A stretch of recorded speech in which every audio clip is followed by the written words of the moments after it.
Are you ready? 20 seconds start now.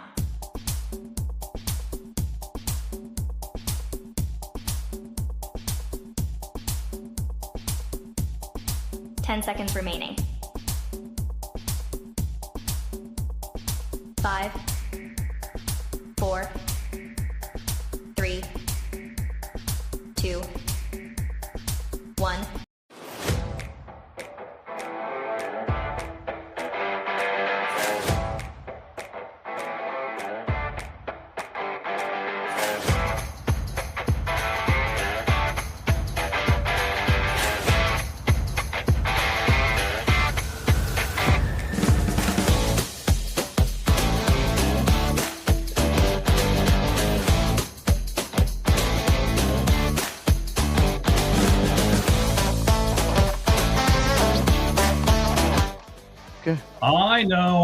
I know. People are already on here. Hey, let's get this thing started. Okay, we're working on it. I'm sorry. I'm old, all right? I was late. I'm getting stuff put together. We have got so much stuff to talk about today, Cheese. It is insane. I know you're doing a bunch of prep work for your channel. I'm doing a bunch of stuff. We're doing the Sports Pulpit now. I sometimes think we just dive into this stuff way too much. What do you think? There's lots going on. This is a busy time of year for us, and draft season and baseball started for you. So it's just busy time. So just a lot going on. Right. Of course, as we always do here, we put the thing at the bottom. We'll tell you we love you to be interactive. You can click on the chat. You can talk to us there as well, and we will talk back. It's almost like yakety yak. We will talk back, right? I got the TV muted, but seventh inning stretch, there was a bagpipe player in the Braves Marlins game. Literally just playing bagpipes. So I guess seventh inning stretch in Atlanta tonight was a bagpipe player. Interesting. Okay. Well, do you want us to have bagpipes on the show sometime? Is that what you're getting at right now? You know what? No. You want to pass on that one? We're going to pass on that. Instead, we're going to talk about sports. Okay. I like talking about sports, man. We're going to do football, baseball, a different top 10 today. What are we going to do for our top 10 today, Cheese? This was your idea, and I loved it. I absolutely loved it because, sometimes it's an easy top 10. We know, okay, let's just do this top 10. It's trending in sports. I couldn't come up with anything. I'll text you, right? And you suggested the top 10 teams that need to trade down in the NFL draft. I thought was a great idea. So, that's what we're going to do. So make sure you watch till the end so you can see what teams need to trade down the most, and it could include your team. Right. We're going to announce the other three people who are going to be our special guest draftees, I guess is what we'll call them, for our show this coming Sunday. We're also going to do a giveaway from a new sponsor. We'll take care of that here during our baseball segment. We'll talk about that, who they are, what they represent, and how exactly you can do that free drawing. So we'll get to all of that here momentarily. But first of all, Cheese, how have you been, man? I mean, good, busy. It's a busy time of year, like I said. So I've been just really busy trying to work on my channel, get all the draft stuff done. How have you been? I know you work a lot. Man, yes, and we are doing so much stuff right now. Hello, Josh, how you doing? What's up, man? We are doing so much right now.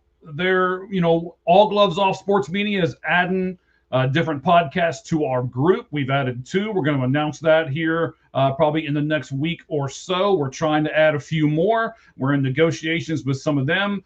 We got a sponsorship going on today, what we'll announce. We got a new thing coming up probably on Sunday with that particular show. I mean, we're just all over the place and just being busy, but it's a good busy. So I'm okay with it. This is a fun time. April's my favorite month of the year because baseball's starting, because the NFL draft. It's the weather's getting better. I just absolutely love April. So I'm very excited. Even though it was a real busy day for me, I'm excited. There's a lot of good topics to talk about tonight. Right. We're going to do the Braves, Diamondbacks. We're going to talk about another Mendoza, the Masters, for just a moment. We got a poll question to get to, and we got a lot of different baseball stuff as well as football stuff. Ruben Bain, the Jaguars. I mean, we're going to talk about Kyle Tucker, the Tigers, the Astros, and so much more. Plus, Cheese.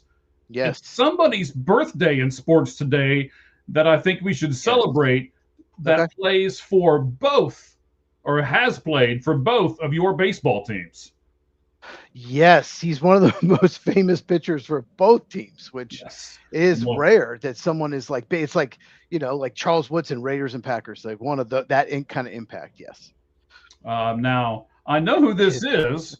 Are you okay to come on board with us, buddy? I'll just lay that out there. If you are, just shoot me a message and I'll take care of the rest.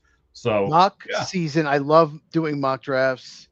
I resisted them last year on my channel, but I'm having so much fun making them this year. So yeah, it's fun because when you know how you research mock drafts, you do mock drafts, you practice mock drafts. So I enjoy them. And hello to you, sir, or lady, Corson. I don't know what sex that is, but whoever that is. Corson Trotto. Hi. If we pronounce that right, let us know in the comments. If not, then correct us, because we're really bad at pronouncing things.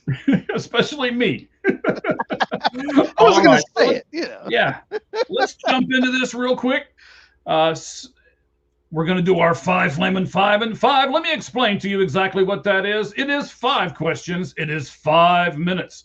I give those 5 questions to Cheese. He does know what those 5 questions are going to be. And if he can answer them in the 5 minutes, we'll pick one of the 5 questions and talk about it a little bit more. Then we're going to go into our football segment. We'll do our baseball segment in the middle and then go back to football as we do our top 10, which of course is our lights out list. So without further ado, Cheese, let's get this thing started. All right, let's do it. Okay, I like it when we're on the same page and we're getting everything started. Now if I could just get to where I wanted to be, it would be great. Sometimes All right, let's do the music first and then I'll do the first question. When I complete the first question, then the timer will start. All right, Cheese. Yes. Here's your first question. The Atlanta Braves are 10-7, first place in the National League East, and have a plus 40 run differential. So which is more impressive? What they are doing, or the fact that with what they're doing, they're still only 1 game ahead of the Miami Marlins? So I'm not sure what you mean. Like, is it impressive they're ahead of the Marlins, or are all the things they're doing impressive, or is it more impressive how well the Marlins are also doing, even though they don't have those stats like the Braves do? The Marlins are more impressive to me. They traded 2 of their best pitchers, one to the Cubs, one to the Yankees. It looked like they were not terrible last year. It looked like they're like, okay, we'll take a step back, take 2 steps forward. But they've had a lot of they've had like 2 or 3 hitters off to a great start. Sandy Alcantara looks back. So I think the Braves, if their run differential is plus 40, they should be better than 10-7. They are losing the Marlins 4-3 in the 7th right now. They did have a 13-1 win, but I think the Marlins have been more impressive. But Braves, even with they have a couple starting pitching injuries, so I think no one predicted Braves Marlins would be the top 2 at this point. Yeah, we will talk more about the Marlins later on in the surprise part of our MLB segment. We'll look at some surprise teams, and we'll look at a couple of disappointments as well. So we'll get to all of those. Cheese, the second question, sir. The Masters Shop Golf, for a moment, is only open 8 days a year. It makes roughly $10 million each day, or about $277 per second. The average person spends about $1,000 in the shop. Would you spend $1,000 in that golf shop? I don't golf, Mike. I don't. I don't. Besides a car, I don't think I've ever spent $1,000 on anything. Not even TV. I'm the guy that got the cheap crazy deal. So no, absolutely not. So would you spend $1,000 in the Packers shop? Depends. Depends. Who's there autographing. It depends. Probably not, unless if I win the lottery, sure, but no, not even so. Probably 100. Okay, I'm with you. I'm cheap too.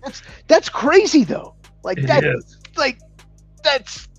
I'm just not a big golfer. It's so expensive. I don't like golf. It bores me. Okay. So let's look at question number 3. We'll go back to baseball for a moment. The Arizona Diamondbacks have a 9-8 record that is in 17 games. 10 of them have been played against teams that are 500 or better. They are also a -9 run differential. So looking at their record and their stats, what are the 2026 Diamondbacks in one, I was going to say word, I'll give you in one sentence. Okay. They are banged up, not healthy. I was gonna say injured, but yeah, they're not healthy. I mean, they've been fine. I don't think it's been bad. I just there's a lot of injured players. I think Merrill Kelly's back, but even Ketel Marte was scratched from the lineup. Like they have had. I know a lot of teams have had injuries. They're not the only one, but they've had a lot of injuries. They have a lot of guys on the 60-day DL, so they're just banged up, and so I think they'll be fine. They just got to get healthy, and I think they'll definitely compete for a playoff spot. Okay. Do you think, question 4 here, do you think Alberto Mendoza, the brother of Fernando Mendoza, has more pressure on him at Georgia Tech being their starting quarterback because of who his brother is? Absolutely.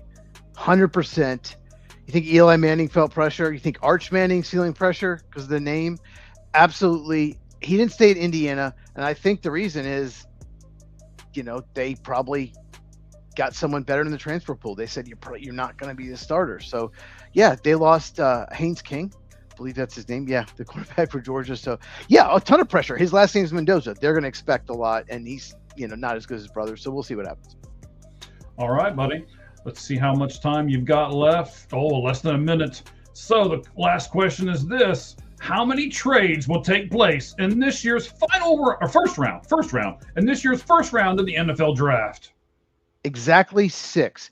But we will have one early, like one in the top 11 or 12. And then I think the mid to late teens you start having it. And then right at the end of the first round, teams want to move back in the first round for the 5th-year option. So I think it's going to be slow going, but I think especially the second half of the first round, we're going to start having a lot of trades. All right, buddy. And you've got it with like 5 seconds left. Look at you. You're getting better and better at this. Closer. Usually it's 1 or 2, or you have to just end the countdown because I'm about to die. All right. So there we go. Again, I know who this is. I guess. Arcadia.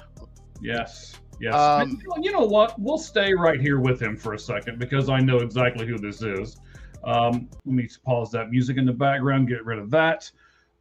So he's taken on a new adventure right at the moment, but he's still got his old stuff with us.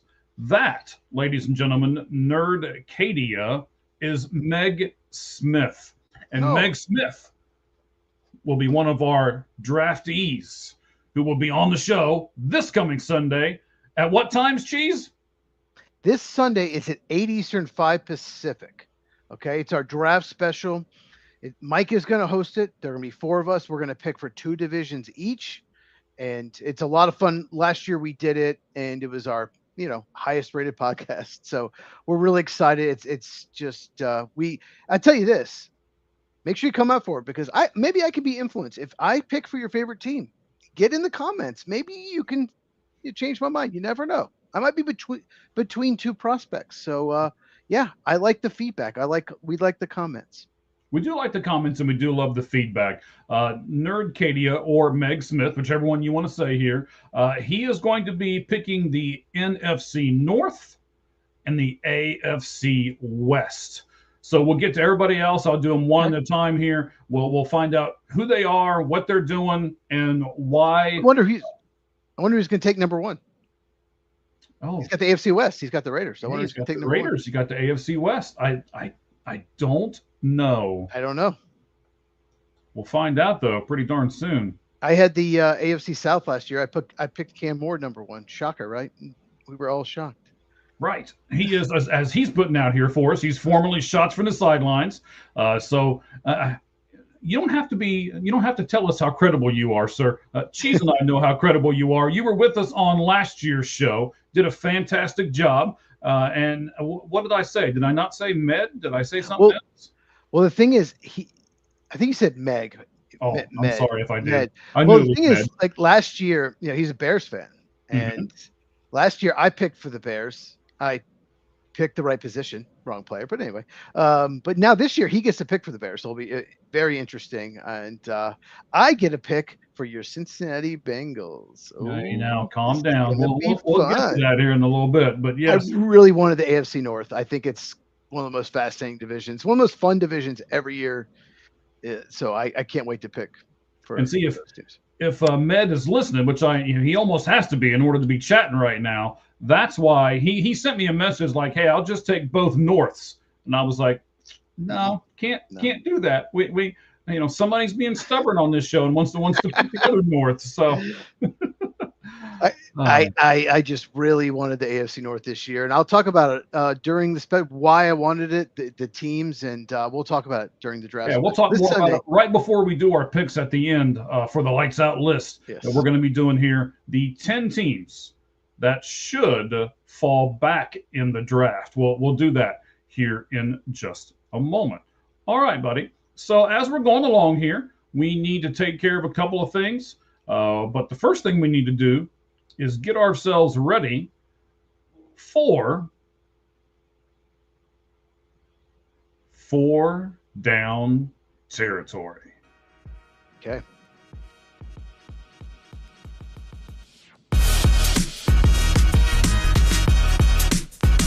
Should have turned the music up there. I need a producer.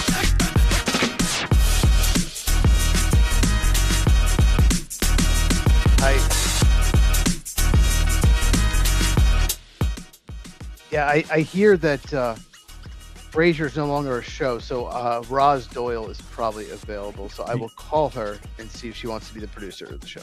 Okay, fantastic. I'm not a Frasier person, so I guess that's a comp to the show. I guess. Did you How like can that? you not watch Frasier? It's like the best I- sitcom of all time. Like, what are you doing, Mike? What are you doing? What are you watching? There are some shows that I like, but mostly, buddy, it's sports. Okay. All right, so we kind of combined this week on the football talk. So I'll start it out and then let you kind of, pull up the rear here when it's all said and done. All right, so we got Oh, thanks. we got 2 football topics that we're going to do, one from me and one from you. So Yes. this should be interesting. I like both of these, and I bet our fans will too. The Jags, Browns, and Travis Hunter. Now, the Jaguars gave up first, second, and fourth round picks last year, and a first round pick this year to move up to get Travis Hunter. Geez, my first question for you here: did they give up too much? Absolutely, way too much. Trashed it on my channel at the time. It was a brand new GM. He wanted to make a big splash. Okay. And I think he wanted, it was more of a PR move, the Heisman Trophy winner, sell jerseys. Like, I think that was a lot of it. But to give up that much future first round pick, luckily they win 13 games. If they win 7 games, this looks terrible. But they did win 13. But still, yes, to answer your question. All right. So at the time, Cheese, Jaguars Executive Vice President of Football Operations. Whew, what a title. Yeah. Gone. I hope he doesn't have to ever put that in a resume somewhere. He ain't making that. So again, he's Executive Vice President of Football Operations. His name's Tony Baselli. He told The Athletic right after the draft that, quote, "In our mind, we got 2 second overall picks this year." We commented on this very show that Travis Hunter would not be able to continuously do both. Now it seems like the Jaguars agree with us. And knowing that, does it make what they gave up even worse? Well, Tony Baselli was a really, really good left tackle that couldn't stay healthy. His shoulder was just mush. He could have been a Hall of Famer, but he is a former player that's just the face of the franchise. Okay. He's not running anything. James Gladstone's the GM. What he's doing is trying to spin it. That's what he was trying to explain. Because, like, wait, why did you give up so much? Like that's a lot. You moved up from 5 to 2. It's not like you moved up from like 15 to 2. You moved up from 5 to 2 and gave up that. And that is what they were trying to spin it. And yes, we talked about this. I remember talking about this, and we said it. But I said this: by year 3, he's going to have to, at the latest, he's going to pick one position and play there, and maybe fill in, 4 or 5 plays a game at the other one. Maybe if he plays wide receiver late in the game, he can play corner. 2-minute drill, maybe he can come in. Or if he's a full-time corner, maybe there's certain plays they have designed for him. And to give up all of that for a player that's a very good wide receiver and a very good corner, but not like amazing in either one, non-premium positions, was insane. So yes, they gave up way too much. Okay. That's kind of what I was thinking too, but I just wanted to get your opinion on it. And this whole thing with Travis Hunter has taken a new twist here over the last, 3 or 4 days, as we're kind of finding out more stuff. And, he was injured, and now they're saying some new things. But, okay, we'll get to that in a moment. Don't let me get too far ahead of myself here. So I think it's safe to say that Travis would not have won the Heisman if he was only a receiver or only a quarterback. And now that he is only going to be a cornerback, as so the Jaguars have said, how much does that make the trade look even worse? I know we keep going even worse and even worse and even worse, but we're kind of piling on here. But this trade now looks really, really bad, right? Well, he got hurt, and he didn't really contribute much. When he was playing receiver, didn't go great. It looked like they were trying to force targets, manufacture plays for him, and it didn't go great. He had one game where it was like 8 catches, 61 yards, just trying to force the ball to him, just maybe to make the fans happy. I don't know. I'll say this. My analysis of him coming out was one of the best receivers in the country, but not the best, because he wasn't better than Jeremiah Smith, even though Jeremiah Smith was a freshman. But I said one of the best receivers in the country, and a pretty, like a very good corner, but not, maybe not top tier corner. Okay. Like he'll never be Patrick Surtain or Darrelle Revis. Like he was never, but his frame, a lot of people are saying he should play corner because his frame is not great for wide receiver, fits a corner better. Like he was like 180 pounds, just very slim, doesn't have wide shoulders. So he doesn't fit receiver because you're going to take a lot of hits. So he was a kind of strange prospect. If he can play both, great, but he probably fits better at corner, but he's a better receiver than corner. So for that reason, he was just such a strange prospect. I still had him the 3rd best player of the draft just because he can be very good at both. But it looks worse. All right, so it seems to be news now to Hunter, because if you look at his, I believe it was either his X account or his Instagram account, I didn't get a chance to look at it before the show. He put that quote from Tony Baselli on I guess on his either X or Instagram, and then put after it, "Who told you this?" ? So is there going to be a divide between Hunter and the team? And Cheese, how would you resolve that divide? Oh, I'm sure. That he's pissed. He wanted to be, he made this, I remember the whole draft season, every interview, because he's a fun interview, he wants to play both. That was important to him. Whoever drafts him, I want to play both positions. But there's more. The highest paid receiver, Jackson Smith-Njigba, makes $42 million per year. Okay. The highest paid corner is Trent McDuffie, makes $31 million a year. What It's a little bit position of a would you want to difference. play? Yeah. Quite a bit of difference. Yeah. So we're talking money. That's what I think the biggest issue is. He'd rather play receiving. Now, Jaguars have a very good receiving core. They need him more at corner. I think that's what the situation is. They need him more at corner. But yeah, I'm sure he's not happy. And but just like you said, this is looking worse and worse. What would you rather have? Your first round pick this year, I think it's 24th overall. I'll be picking that for the Browns, by the way. Anyway. Okay. And Mason Graham or Travis Hunter plus the extra picks. I'd rather have Mason Graham from the Jaguars and those picks because we actually have a good receiving core. So yeah, I think this could be an issue going forward, and he wants to play both. Would you let him play both? Certain packages, but he needs to pick one full time. This is what I talked about. Like he's gonna eventually have to play one full time in just certain packages. So, but I think there's so much wear and tear in the NFL. It's different than college. It's like 5 or 6 more games a year if you don't make the full college football playoff. Obviously, you cannot play every snap of both. It's just not possible. He thinks he can, though. I guarantee you. Oh wow, Carson Kelly. Who knew Carson Kelly would become one of the best hitting catchers in baseball? Sorry. I know you've got the TVs all around you. The only TV I got in this room is behind me with the logo on it. So. I never thought when the Cubs signed Carson Kelly a year and a half ago that he would just be this good. He's just been amazing. But no, Travis Hunter believes he can play both, and he should play both. And 4 years from now, he wants to get paid like both. And that's, I think, what it comes down to.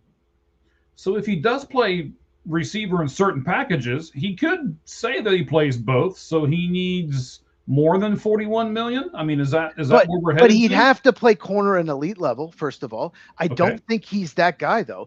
He was a good corner, a very good corner, but he didn't. To me, he was a better receiver in college and corner. And it was more of a zone corner. I don't think he was great in man because of his frame. Very good zone corner, but he wasn't great in man. So I don't think his ceiling's as high at corner. So for that reason, Jaguars play zone or man? Well, they play both, but they play a lot of zone, no doubt about it. They do. No, they do. They play a lot of zone. All right, so it's kind of they play what's best for him then. They do. I think it's one of the reasons why they drafted him. Anthony Campanile's defense, he fit that, no doubt about it. So they do play a lot of zone. His recognition is outstanding. Reading the quarterback as a corner, he's so good at that. And he has the best ball skills of any corner I've ever seen in my life, obviously, because he's a receiver. He's incredible hands. Like, he's going to intercept a ton of passes. Like, that's his strength. But he's not a good press man guy at all. He needs improved tackling. He doesn't have the ceiling like Patrick Surtain. He just doesn't have, or Derek Stingley Jr. or Sauce Gardner. He's just never going to be that good, in my opinion. So he's looking at the money, I think, and I think he wants to play both, but play primarily wide receiver. Okay, no problem. So here's my last question for you, and I want to kind of make everything full circle, right? Bring it back to what we're talking about today with the draft and everything else. So I'll ask you this, and I can't wait to get your reaction from this. If Travis Hunter is just a cornerback, is he better, worse, or the same as LSU's Mansour Delaney? He is worse. He's got better. Yeah, he's got better length. He might be a little better in zone. Mansour Delaney can play zone. He can play man. I remember watching Virginia Tech, and he just looks like a different dude. Like he just improved so much at LSU. I don't know if he got better coaching. There's a coaching mess at Virginia Tech. It was a mess there. Now they got Franklin. It's probably going to get a lot better, but Tech had just a total mess. But he goes to LSU, and I saw one of the most improved players in the country. The only knock on him is he doesn't have that length. He's got short arms, but he still does. It doesn't show up on film. He's great in man, great in zone. Yeah, I think he's a better corner than Travis Hunter. I don't think it's like a huge difference, but yeah, Delane's a better prospect at corner. Man, you're just making this trade look worse and worse and worse as we keep going along with this. Med's got a question here for us, and I'll throw it up on the screen. Mm-hmm. Answer that for us. Would you say Cheese, with the position he was drafted at, could he be a bust? Travis Hunter? Yes. Yeah, because it's not just the second overall pick. We give up all that draft capital too. It's a lot of pressure. I said this on my channel, like he's not worth the second. I have the third best player in draft at just receiver or just corner. He isn't, but he's, very good at both. And I had this, like, he was the best receiver in the draft, but only slightly better than Tedder McMillan. And I don't even think I had him the best corner in the draft. If I did, it was like neck and neck. Like he, to me, if healthy, he was not a better corner prospect than Will Johnson, but Will Johnson had all his injury issues. If Will Johnson was healthy, Will Johnson is a better cornerback prospect in that draft than Hunter. So yeah, I think he could be a bust. I think he needs to be a perennial Pro Bowler at whatever position he ends up playing. Interesting. Very interesting. Thank you for the question. Med, we certainly appreciate it. You might have traded up, used a second overall pick on a corner when the position has been devalued more than any position in the NFL on defense. No position on defense has been more devalued than corner in the last 10 years. Running back, probably number one. But in defense, and you used it and you gave up all this future draft capital. Yeah. Wow. Okay. It just keeps getting worse and worse and worse. I know you want to talk about a player. And he could be really good, Let's stop banging on poor Travis Fisher for a little bit in the Jacksonville Jaguars. Let's switch to a draft prospect that I know you know a lot about because you've been doing a ton of stuff. Before we do that, though, you keep saying, on my channel I've done this, on my channel I've done that. What is your channel's Cheese? Usually I would just bring it up 3 times. I know. What's going on? I love shameless plugs. It's at Football with Cheese, and Cheese is spelled Cheez. And make sure to subscribe, hit the bell, all of that. And I'm also on X at Football Cheese, so basically without the with. So lots of draft content coming. Cover all 32 teams on the channel. His YouTube channel is right down there in the description. So I put it in there this time. Cool. It's right down there. You can just simply scroll down and click on it. Of course, when we're done with the show. All right, when we're done with the show. But I will say that on RX, as soon as we're done with the show, I just watched his Jeremiah Love breakdown, and I will share that on RX at All Gloves Off SM. Again, within 10 or 15 minutes of us being done with the show today. So look forward to that as well. All right, buddy. Who do you want to talk about, and why do you want to talk about him? I think it's really important. We need to talk about Rueben Bain, the edge rusher from Miami, because he's been in the news the last couple days. He was cited for careless driving back in March of 2024 for operating a vehicle in a careless or negligent manner. That is a quote. Okay. In the incident, a female passenger ended up in a coma and passed away 3 months later. Yeah, not good. Bain apparently rear-ended another vehicle and hit multiple concrete barriers in the accident. Yet, 2 weeks before the female passed away, his charges for careless driving were dropped. And I was trying to figure out why it was dropped, and all I could find, Mike, and if you know what this means, please tell me, a defective citation. A defective citation. Do you know what that means? Yeah, I can tell you exactly what that means. Okay, let me know. So, and the reason why he's saying this to me is he knows I'm a first responder. I work at a prison, so I know a little bit about this kind of stuff. So basically, what this means is the officer who gave him the citation put the wrong date on it, or spelled his name wrong, or something like that. Because if I give a ticket to an inmate, if they do something wrong and I put their wrong ADC number down, if I just flip the last 2 letters or numbers, or if I spell their name wrong, all they have to do is look at the citation and go, "That's not me." There I you go. had no idea. Oh, That's insane. yes. So that's what that means. I assume that's what it means. Defective citation. That just means, you gave them some kind of a ticket, like we would at the prison if they, if they're introducing contraband or something like that, and we catch them, then we have to write them the ticket. It goes through like a law type of step, just like anything else does.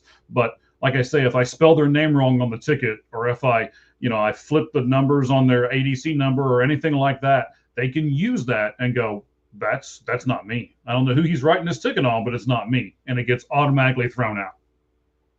So I got excited because Dominic Smith, what a pickup for the Braves, just hit a homer and now they're leading. Baseball's just going good all of a sudden. Okay, I think we need to from now on we need to go live every time my teams play baseball. Okay, that's going to be a lot, but all right. I did not know that. That sounds like a technicality. Is that basically what it is? Yeah, it absolutely is. He got off on a technical, possibly. We don't know exactly, but yeah, I assume that's what that means. Sorry, I did not know that. It's okay. That's all right. We're throwing you for a loop here. I didn't read the question enough to see that it had defective citation on it. Do you think? Well, I'm going off our notes here, but you know more about this than me. Do you think it's possible because of who he is, because he went to the U, that they called in favors, maybe make the date wrong or his name wrong? Do you think that's possible?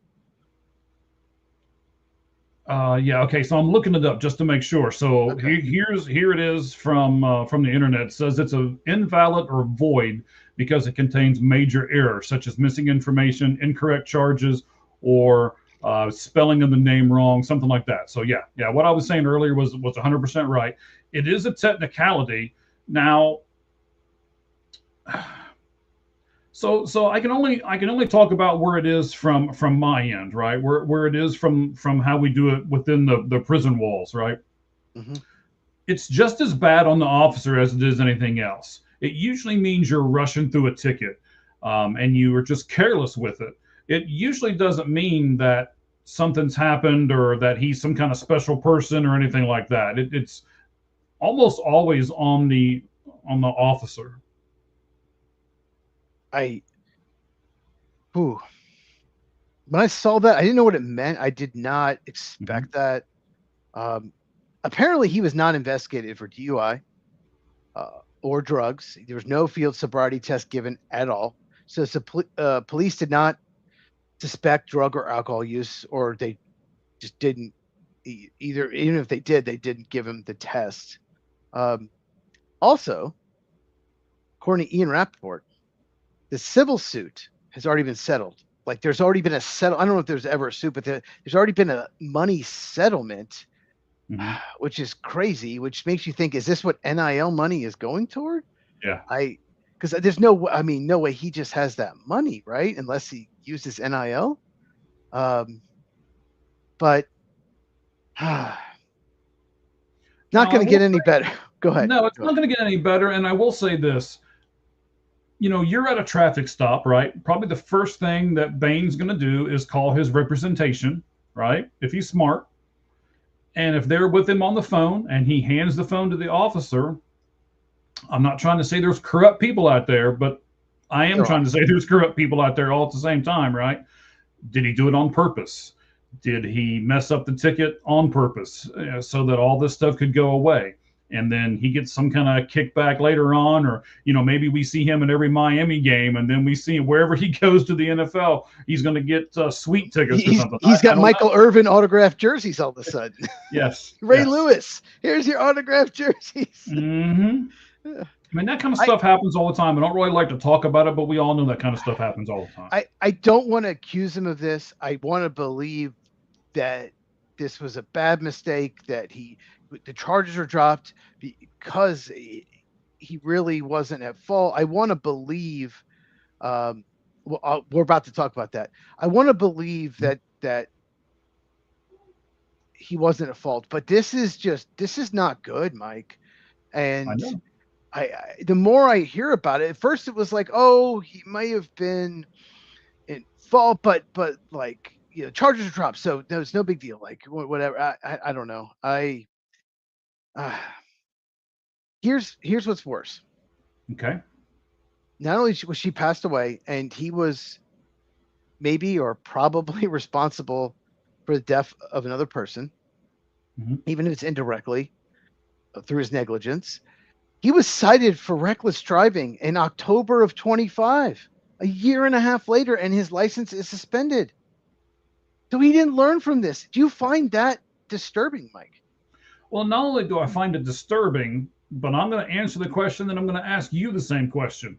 If I'm a GM of a team and I'm looking at Ruben Bain, I'm really, really looking at this, and I am taking pass as to whether I really want to spend a top, 10, 15 pick, whatever he's going to be.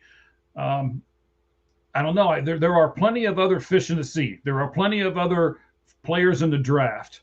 And for me, this would make me pass on him, no matter how great his combine was or his statistics are or anything like that.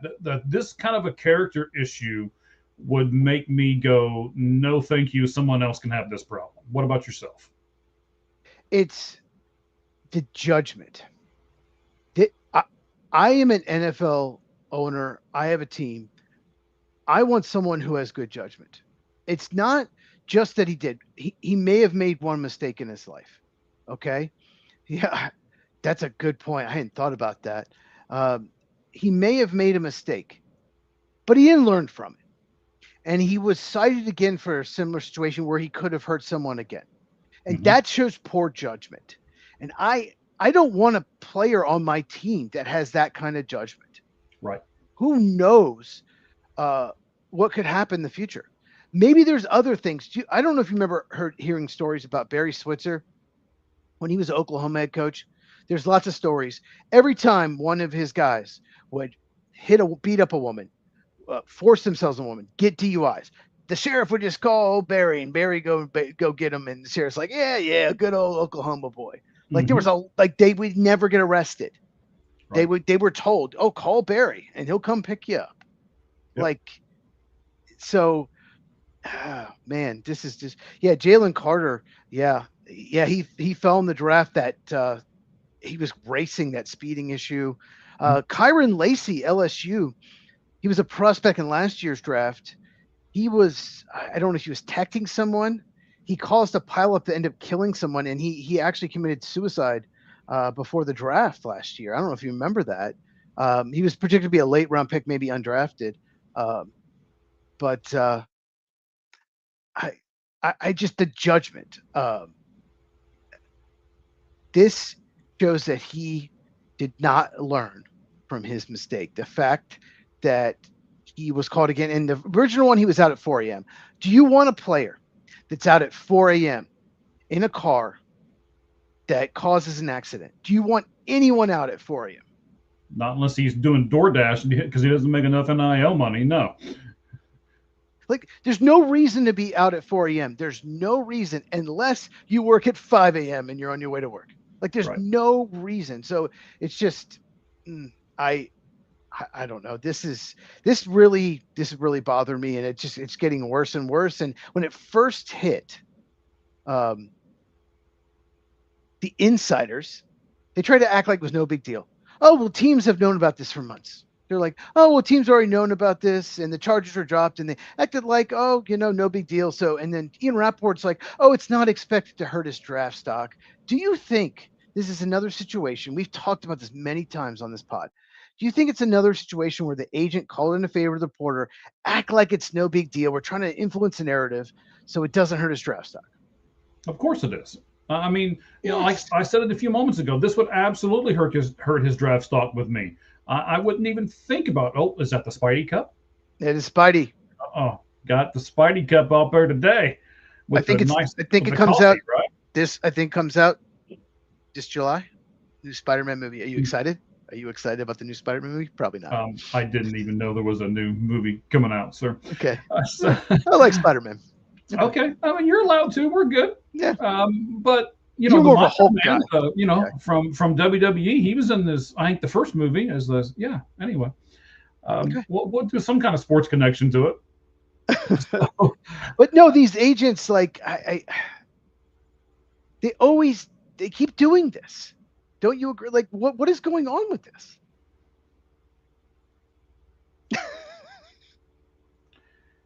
We're a Spider-Man podcast now. We have flipped. No, We're we are all not. about Spider-Man. Do you think Tombstone will be the main villain or Jackal? Who do you think? Who cares? Do you know who they are? No. I thought you were going to talk about a Western when you said Tombstone. That's how much I know I know about it's it. a Spider-Man villain. Okay. All right. Whatever. I'll trust you. Okay. Oh my gosh. I'll get us back. Okay. He's Meg Jackal. does say Yeah, I'm Jack. leaning that way too. Look at Meg doing all this stuff on the chat. This is a serious issue. Someone passed. Someone was killed. Accident or not. And I feel like we're to a point where journalists just try to, oh no, it's okay, it's been dismissed, teams know about this, like just making like little out of this. This is a big deal, and this could have hurt his draft stock. This, Larry Tunsil, there's a video that surfaced of him smoking weed through a gas mask. He was supposed to go top 6, fell to pick 13 of the Dolphins. He has been a very good player in the in the NFL, but I can't stand that this is just being acted like no big deal. The fact that he got busted again for reckless driving, no big deal. Teams know about this, so it's fine. Do you think sports journalism is dead? Because it's feeling like that to me. I'm not going to say it's dead. There's not much money in sports journalism anymore, but there's a lot of money in NIL. So maybe that's the correlation. All kinds of people can be bought. That's all I'm going to say. I mean, it happens all the time. I see it where I'm at. I'm sure you've seen it before in your neck of the woods as well. I mean, there's money is the root of all evil. We'll just leave it at that. These insiders, these reporters want access. And the agents, they say, report this, skew this, spin this, whatever, and I will give you my next report on this player, next 2 reports. That's what happens. Mm-hmm. And it's not like Ian Rappaport's the only one. It's not like Adam Schefter's the only one. John Heyman's the worst one I've ever seen. Scott Boras just tells him what to say. Like he tweeted Aaron Judge to the Giants. And then all of a sudden, Aaron Judge, the Yankees agreed to like $400 million for Aaron Judge. Mm-hmm. You know what I mean? And it's been done for a while. Look, I like Peter Gammons. Peter Gammons is a great reporter. He's very likable. He was kind of the first one to do this. Like he would report that like a player, maybe the Cardinals were interested. He would report the Cubs were negotiating with him, or a player on the Dodgers was, and the Giants were interested. But Peter Gammons would do it. Like he was kind of the first that I remember that did this. It's not like this is like new, but it's gotten to the point where they're lying to you. They've gotten to the point where they're not even spinning it. They're lying to you. They're trying to just craft anything to make the player look better. And it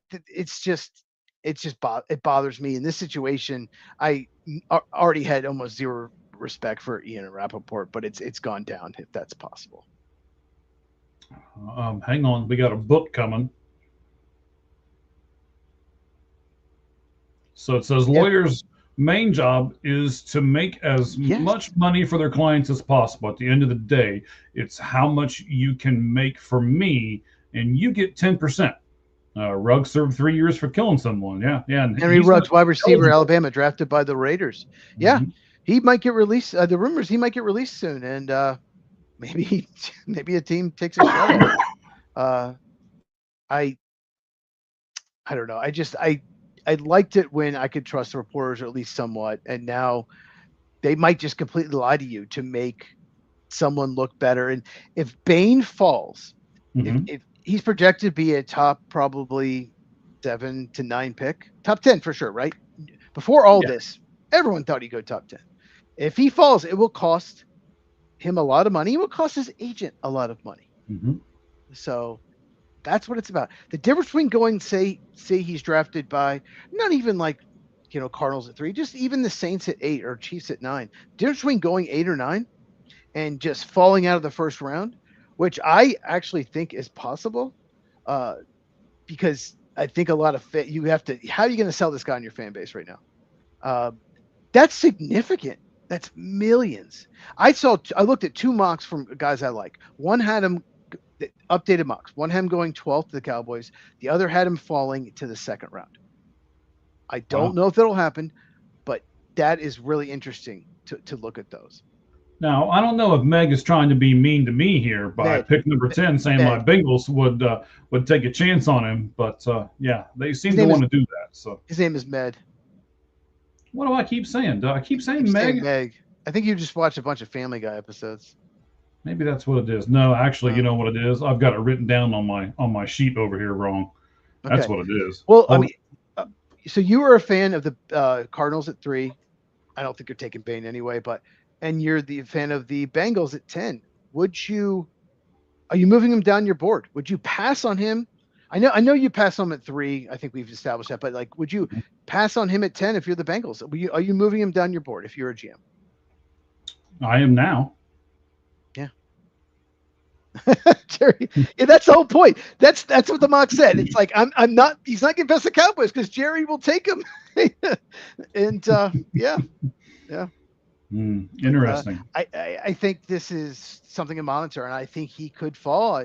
But you only need one team to be okay with the character. Who knows? Maybe he's remorseful. We don't know. But I think he could fall. And the fact that someone mocked him out of the first round is telling. We'll see what happens. Now, we talked about this a little bit earlier. You told me before we went on the air, I know we were a few minutes going on the air, and this is why we were kind of talking back and forth for a moment. And you were like, throw anything draft-wise at me. I'm ready. I've been doing all my research. I'm good with everything. So let me do this for the first time. Okay. So Bane is there, right? Does this mean...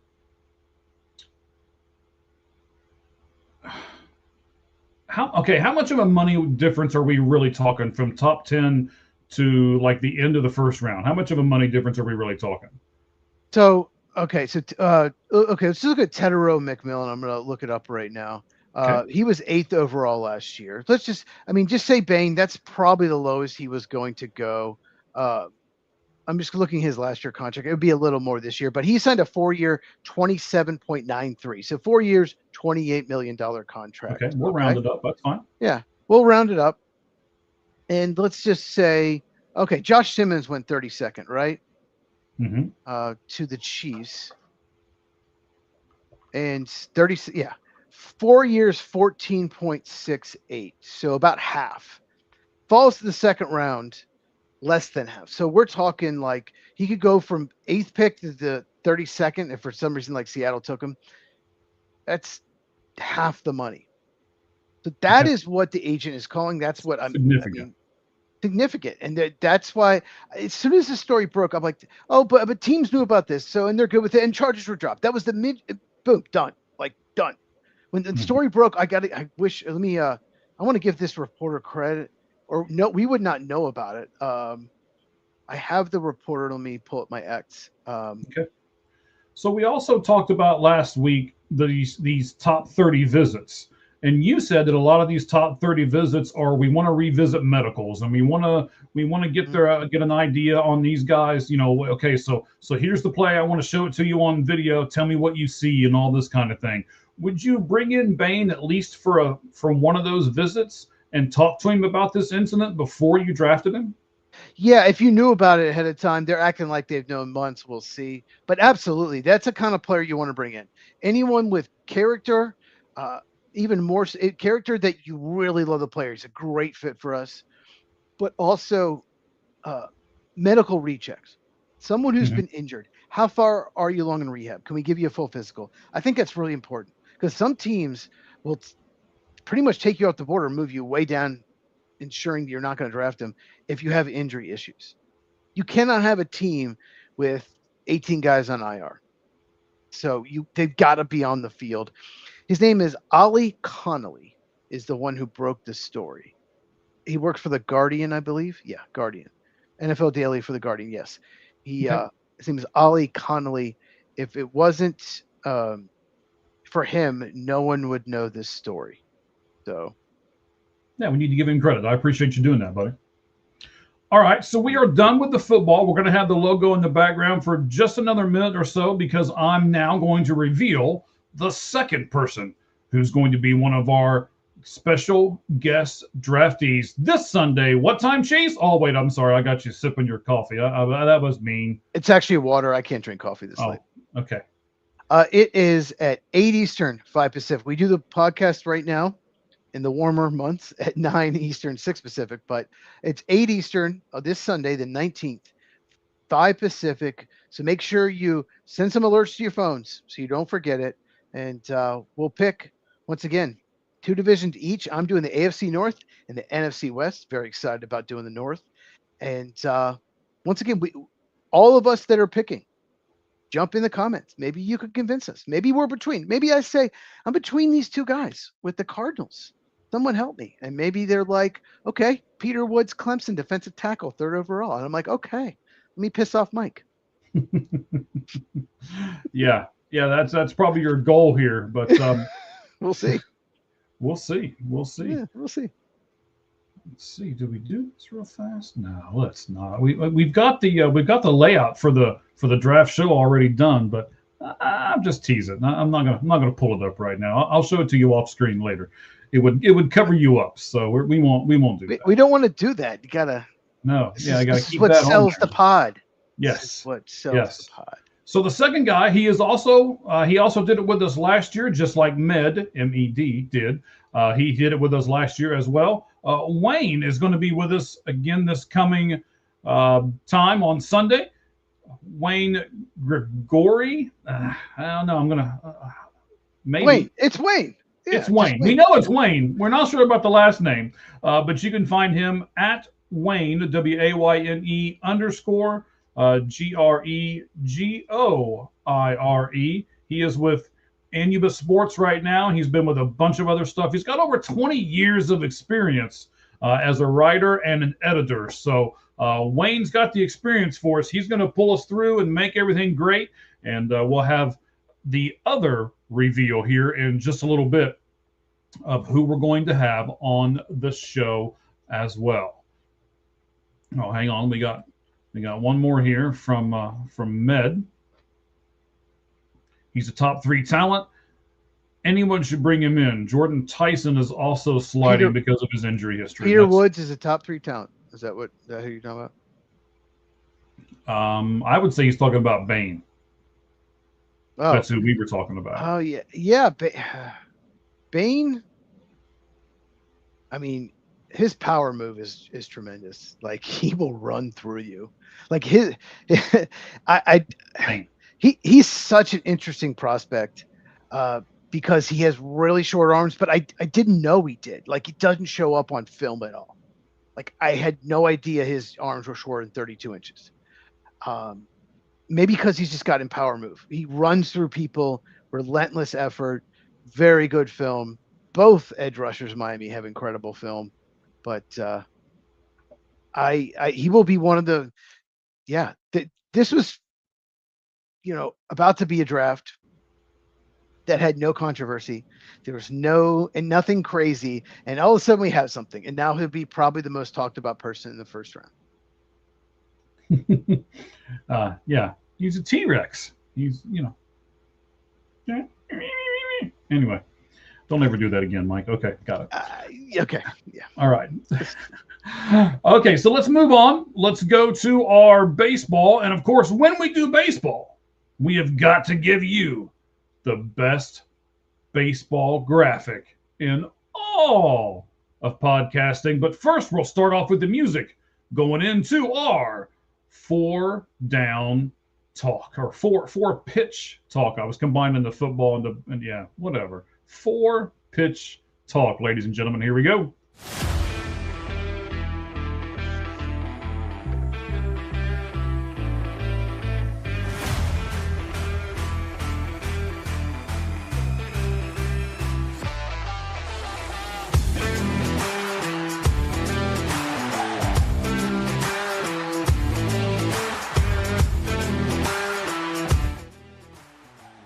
There it is. That's the best graphic in all of podcasting. What more could you want? A baseball? Flames? Yeah. Very cool. Very cool. Let's kick this thing off here, buddy. Let's talk about some baseball here. So there are some surprises so far in Major League Baseball. One, the Minnesota Twins. Yes. Let's talk about them for a moment. They had a fire sale at the trade deadline last season. They did next to nothing in the offseason. They lost their best pitcher, Pablo Lopez, to UCL surgery. They are currently 10-7. I don't know what they're doing right now. They swept the Tigers, beating both Framber Valdez and Tarek Skubal in the process. And in their last 8 games, they are first with a .367 batting average. They are first in on-base percentage at .455. They are first in slugging percentage at .633. They're first in home runs with 10. And they are first, there's a lot of firsts here, in runs with 48. And they are tied for first place in the National League Central. Jeez, who saw this coming? Nobody. That is with Byron Buxton getting off to a horrible start, although he's 4 for 5 tonight with 2 homers. Right after I traded him in my fantasy league, I traded him. I have Sal Stewart, so I'm okay. Oh man, I'm sorry about that. You just traded him and he went crazy, huh? Yeah.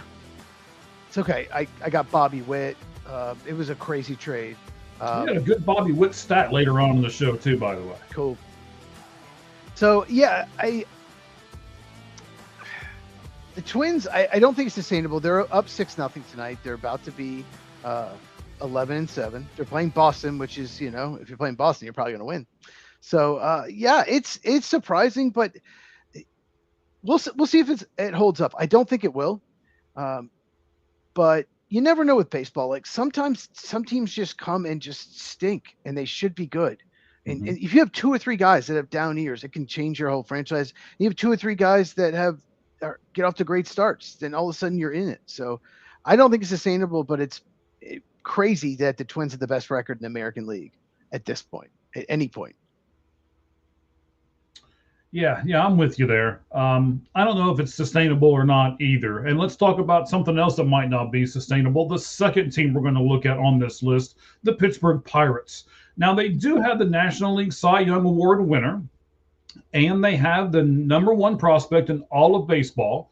They're leading the National League Central right now, but in 2024, they started off 11-7 too, and they finished 76-86.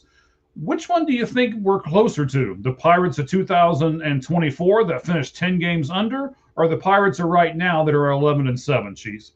Probably closer to now. I remember last year, their fans were all over X, trashing the Cubs, saying, all right, we're finally there. They acted like we're back. We're finally back. But it fell off. No, I still don't think they're going to win the division. I'm assuming you don't as well. No, I don't think they'll win the division. We got some they great did lose on the Brewers later too, by the way. What? Oh yeah, okay. We got a really good stat on the Brewers later too, by the way. It'll be surprising for most people. The Pirates did lose tonight. Reds won. Reds back in first place. Okay. But the run differential is +19. That's good.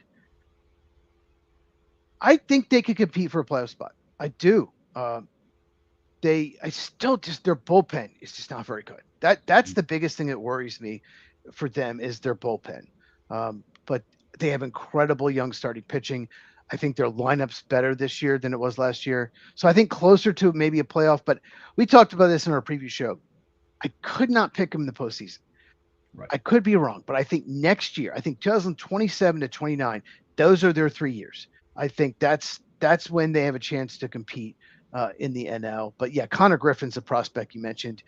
He is so talented. He has so many. He's so toolsy, and he's up now. So yeah, it's very positive. Like you said, got to be careful because last year they started good and it just collapsed. But yeah, a lot of positivity even though they lost tonight for Pittsburgh. And then Derek Shelton used to be the manager for the Pirates. He's now the manager in Minnesota, and look what they're doing. Yep. Just saying. Third on this list, the Tampa Bay Rays. They're 1 game over 500, but they're only a half a game out of first place in the AL East. They traded Ty Bradley, who, by the way, also went to the Twins. All kinds of Twins references in all of this. All kinds. And they traded Shane Baz as well. They basically did nothing in the offseason, yet they're in a division with the Yankees, the Orioles, and the defending AL winners, the Toronto Blue Jays. And here they are, a half a game out of first place. Do you believe in the Rays? No. I don't. And most years you should. They're one of those teams like Cleveland, like Milwaukee, that will trade away 2 or 3 best players every year and still be good. They are winning 8-3. They're playing the White Sox though, so they're about to probably win a bunch of games in a row because they're playing the White Sox. But yeah, no, I still don't like. They're 8-7, about to be 9-7. If you just look overall, it's not a great team, but they can hang in there. But no, I don't think it's a great team. Yeah, they're a bunch of average players, nobody great. Sometimes that Well, works. they have a few good. They have some very good players. They just overall, I don't like their depth. I don't think they can have a lot of injuries. But Yandy Diaz is very good. Caminero had 45 home runs last year, so they have some pieces. But overall, like you get to the kind of I don't like their depth, especially their pitching depth. I believe they swept the Yankees over the weekend as well. So, did they really? Okay. Yeah. Well, everyone's sweeping the Yankees these days. They started 7-1, and I think they've won once since. Yeah. Oh, it says here they did. They're in first place in the AL East at 8-7, about to be 9-7. Mm-hmm. But the Twins have the best record in the American League. And then depending on what the Diamondbacks do with the Orioles are right there too. So I just wanted to throw that out there since somebody in this group here picked the Orioles to win that division when we did our picks. That was definitely not me. Yeah. That was definitely not me. I didn't pick the Orioles in the playoffs. Yeah. Sorry. The Diamondbacks. The mic real quick. I didn't make it. The Diamondbacks won 4-3. They're 10-8. Yes. Well, you've got all the updates here. So you just I just click on the website for MLB scores, and I have them all right in front of me. Is that how you do it? Just that's how we do it. Yes, magic. Yeah, it's almost like money for nothing and your chicks for free. Anyway, still 3 games out though. 10-8, great record, but you're still 3 games out of first place because the Dodgers. It is right. It is what it is. Okay. So the fourth team, we talked about the Twins, we talked about the Pirates, we talked about the Rays. We got the fourth and final team, the Miami Marlins. Second baseman, Xavier Edwards, has a .359 average and a .930 OPS. He's been good for a couple years, just nobody knows who he is because he plays on the Marlins. Sure.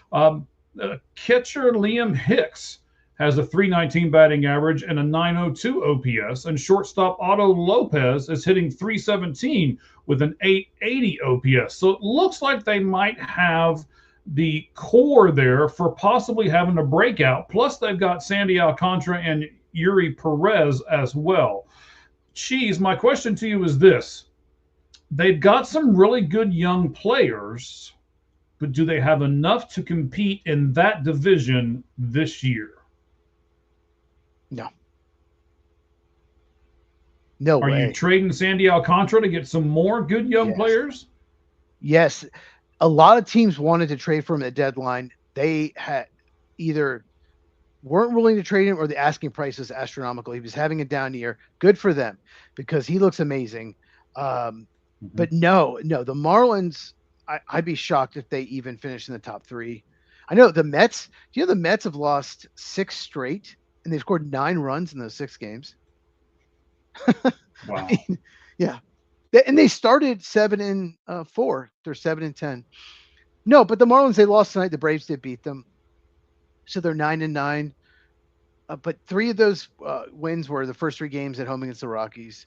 No, the Marlins, they're 500 right now and they've overachieved. They have pieces. Just kind of we talk about the Rays. They have pieces, but overall they don't have a great team. So it is kind of sad though when we're talking about a team overachieving yet they're at 500, right? Isn't that kind of sad all in itself? It is. But they got some good young players and some underrated players. You just mentioned a couple of their bats, and they got Owen Casey. They were really excited about him, young outfielder. They should be. Max Meyer, at least he was pitching pretty well for a while. I think we started the podcast. They were up 4-1 on the Braves, lost 6-5. I couldn't really pay attention. I know Dominic Smith hit a home run to give the Braves the lead, but Dominic Smith has three home runs this year that have given the Braves victories, like late inning, huge home runs. And he was like a cast off for a bunch of teams. Crazy. Yeah. But Marlins, I mean, I don't see them as a contender at all, even in the division. But God, the Mets, I don't know what to say. I picked them to win the division. I thought they'd be very good. We're going to do a segment here in a moment called Hitting Cleanup, where we're just going to kind of take everything and give you some little one-liners and bunch them all together. And that's going to be brought to you by our newest sponsor. And we'll explain all of that to you guys here in just a little bit. All right, so if we're going to talk about the good things, we also got to talk about the bad, Cheese. So let me give you 3 bad things. The first one you pointed out to me. Mm-hmm. And his name's Kyle Tucker. I know you don't like the guy because he left your Cubs and went to the Dodgers, but he signed a 4-year, $240 million deal with those Dodgers. And his current slash line is 237, 352, 305 with 17 Ks and 1 home run. Give me your assessment of Kyle Tucker. I don't like him not because he left. I don't like him because he underachieved. I heard a lot of rumors of effort. I heard he wasn't watching film, that he's just – it made sense now why Houston did try to extend him and then traded him. He was supposed to be the missing piece. Terrible trade. I hated at the time. Cam Smith, I did not want to give him up. He's a much better hitter than Kyle Tucker. It was the Cubs' first-round pick. I hated the trade, and I was like, okay, I'll be okay with it if, one, he – is an MVP candidate, like top 10 even. It doesn't have to be like right at the top. If he plays like one of the best hitters in baseball, like what they gave up to get him, and if he resigns and takes more of a team-friendly deal, neither one was in the cards. And the fact that the Dodgers gave him that kind of money, and there's $240 million guaranteed. Like, I think he's checked out. I don't think he cares. I don't think he loves baseball. And it's a shame because he's so talented. The 2024 season, the first half before he got hurt, he fouled a ball off his calf. He was on pace to have one of the best seasons I've ever seen. And it's a shame. It's honestly, it's more sad than anything. I'm not like happy. I mean, I'm happy that he's not doing well for the Dodgers. They wasted the money maybe, but I'm not happy that this happened because it's such a waste of talent. Yeah, I get you. I really do here. Tucker was one of those highly touted prospects, and then he just went to,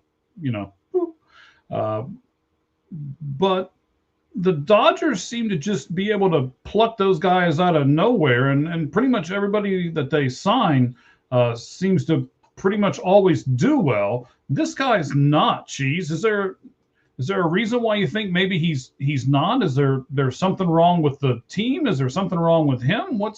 What's going on here? Well, last year he only hit 23 home runs. He was on pace for well over 40 before he got hurt with Houston. And I noticed that he was hitting a lot of fly balls.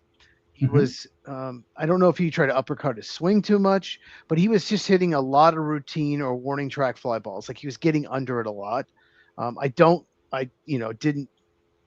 look at analytics or whatever. It just seemed like he wasn't making as good a contact or hitting the ball at the park as much. It just, there were so many times, and he got booed some, where he come up in a big situation and he just hit a routine fly out. Like, it just looked like he couldn't get the barrel on the bat for whatever reason. But like I said, the rumors about him, and I've heard no one refute this, is that he's not watching film of these pitchers. Like, he's not interested in that at all. Yeah. I don't know. I'm kind of glad that a Dodger person's not doing real well myself, but we'll see how it all ends up when it's all said and done. Before everything was on an iPad, Tony Gwynn would take, you remember those, of course you do, those big black cassette tapes? They were like this, they were rectangular. Yeah. Tony Gwynn would check them in a bag. He would take those big, this big like hard case luggage with the handle, no wheels. Like, he would put 30 of them in one of those and check a bag on the road to watch film. After they're called VHS tapes, sir. BH, thank you. I don't know what they're called. Mm. But the thing is, Tony Gwynn would do that. No one watched film back then, but Tony Gwynn would. He would do that. He would watch film of every pitcher to try to get better. And you have an iPad, you can click on a database. You can click on a team pitcher. You could just 20 seconds later, you're watching them. You can learn about how they throw you certain situations. Okay, when he's down 2-1, when he's down 3-1, this is what he's likely to throw, whatever. And he's not doing that. He's not watching that. And that would really bother me. And there was no chance the Cubs didn't even try to re-sign him, and that is telling. Yes, no, I will give you that. That's very telling. Let's move on here to our second one, the Detroit Tigers. The Detroit Tigers have, you ready? One more win than the Chicago White Sox. They are 2-8 on the road and 0-4 against teams above 500. The Tigers were supposed to be this big juggernaut in the AL Central, and they're down towards the bottom. The only team that's less than them are those same Chicago White Sox. Can the Detroit Tigers rebound? Well, they have rebounded. They're the worst record in baseball like 4 or 5 days ago. They have won 4 straight. They won again tonight, but they're still under 500. But their start was abysmal. They were not doing anything right. They were finding a way to lose. And I picked them in the, you didn't, but I picked them in the ALCS. I had them all the way in the Final Four. I think you picked them to make the playoffs, but yeah, I'm very high on this team, but it looks like they've turned it around. They're 8-9, they're plus 11 run differential, and they have won 4 straight. But I remember looking at the standings, I guess it was Thursday or Friday, and they had the worst record in baseball at the time. But yeah, I think it's looking up, but still, it is disappointing. And yeah, they're about to beat probably 2 games. White Sox are about to lose, but yeah. So it's looking up, but yeah, it's still, Tigers should be better than that. Okay. Yeah, they've got one of the better 1-2 punches in all of baseball. So yes, they should be better. I think they will be better. They just hit a little slide. Every team hits a little slide. But talking about hitting the slide, the Houston Astros are 6-11 overall. Yeah. They are 1-9 in their last 10. They're 1-9 on the road, and in 17 games, they have allowed 107 runs, most in the American League. And the second most is by the Angels, and they're at 88. And Houston's allowed 107. What's wrong with the Astros? The pitching. The starting pitching already was a little bit question mark, especially the back end of the rotation. Everyone's getting hurt. Hunter Brown's hurt. They signed that pitcher, I believe from Korea. He's hurt. They actually lost 3 starting pitchers in a week to injury. So that's the biggest problem. You know, when I picked the Astros to make the playoffs. Oh, I'm sorry. You picked the Astros to make the playoffs? Yes. I didn't pick them to win the division. And you made a face, and I'm like, look, Yordan Alvarez barely played last year. When he's healthy and he's hitting. So they're scoring runs. The lineup is not the problem. But yeah, the problem is pitching. And they have had games where they're winning like 5th, 6th inning and just completely implodes. And that's, I think, their biggest problem. They're not holding on to leads. So it's really a pitching issue, and they just got to get healthy. But I think they'll be okay. You know, they got off to a good start, but yeah, bullpen's been a little disappointing as well. Right. I mean, even in the last 10, their average scoring has been 6 runs, yet they've lost 9 of their last 10. So yeah, it can't hold leads. Right. And you would think when you scored 6, you'd be okay, but obviously not. If you average 6 runs a game, you should win 100 games every year, but not the Astros. Not what's going on right now. Nope, not them. Not the way that's working. So I'm going to try here. Let's see if we can do some technological stuff here real fast. So I want to show you a picture of Teoscar Hernandez. Let's see if we can do it. Can we not? I don't know. What in the world? All right, maybe not. Oh, wait. He is a baseball player, a Dominican player from the plays for the Dodgers, from the Dominican Republic. In case we can't See it. Wait, did we get it? No. Oh, wait, here we go. He's off to a good start this year. There we go. There we go. So there's the picture of him, right? I'll leave that up there for a moment. That is Teoscar Hernandez right at the moment. And you might be able to see that he's wearing autism-inspired clothing for his son. So, Cheese, I got some questions on this. First one's pretty simple. I'll do the softball question first. Are you all right with him doing this? Absolutely, for autism, no doubt about it. Okay, so let me take the other end of it because I'm about to probably make a bunch of people on this channel unhappy. And if you're unhappy with me, just simply put it in the comments. I know it's coming, so I'll take the heat for it. So I'm also going to go click. So, or clip, not click, clip. Is MLB opening themselves? Mid. Okay. Whatever. You might want to start over and just say clip again. Okay. Clip. Is MLB opening themselves up to different players wearing more offensive things if they okay this stuff with autism?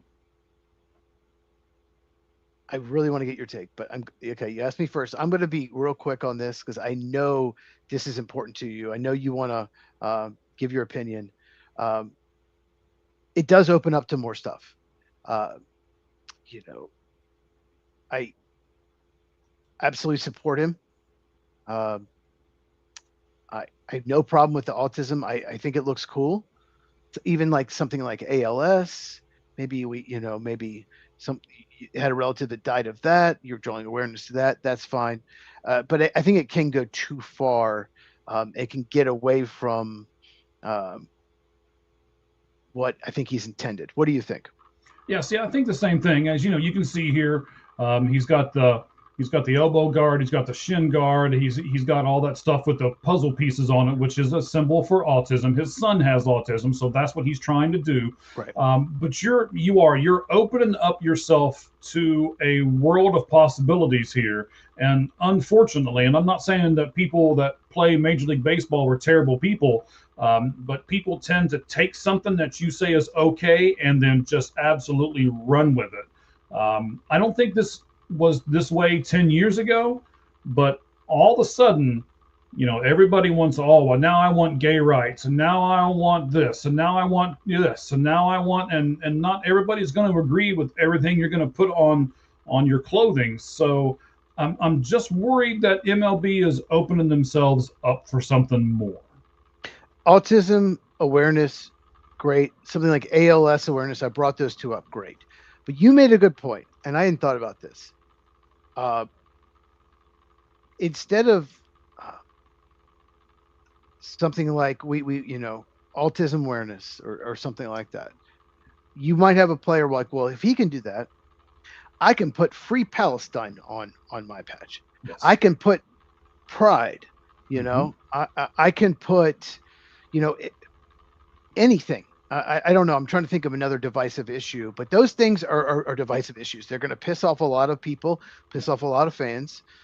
Some people agree with it, but especially in sports, I don't want politics in sports. We've talked about this before. I watch sports. I don't like politics. I don't like talking about it. I think it's toxic. And I watch sports because I don't want, I hated the whole Colin Kaepernick thing. That whole thing just made me, I was so frustrated by it because it should not be part of sports. So I get what you're saying. I have no trouble with what he's doing. I think it's great. Autism awareness, I think, is important.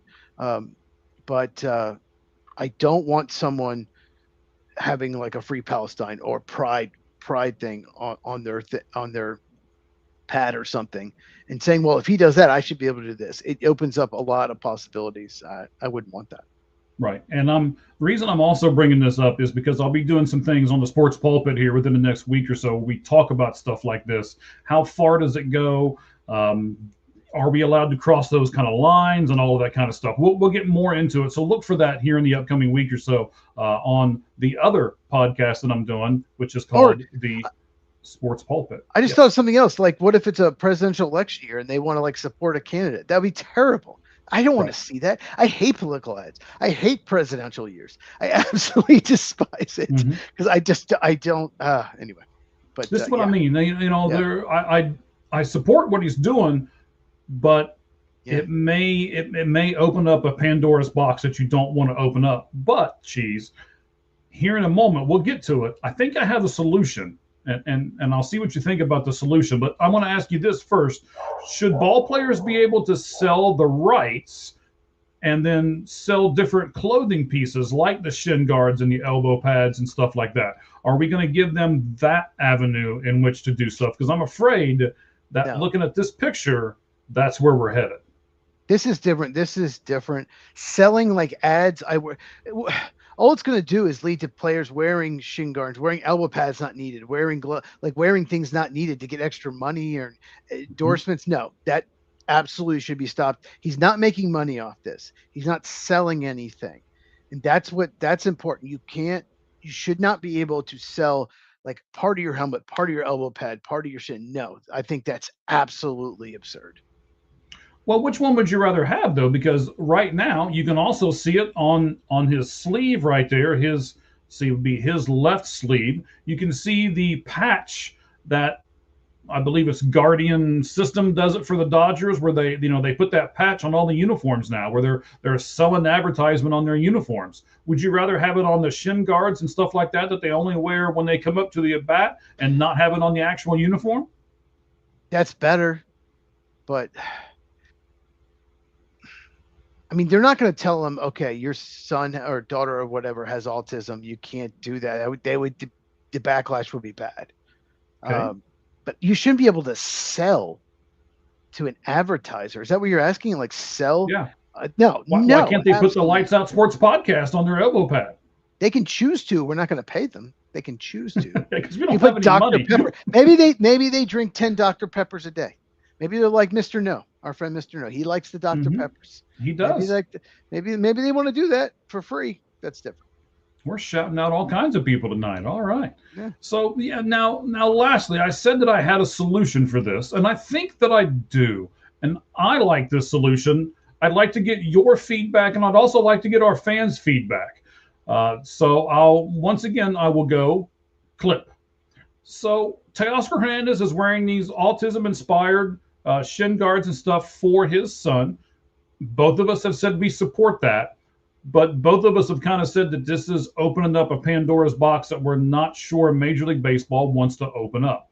So let me give you the solution.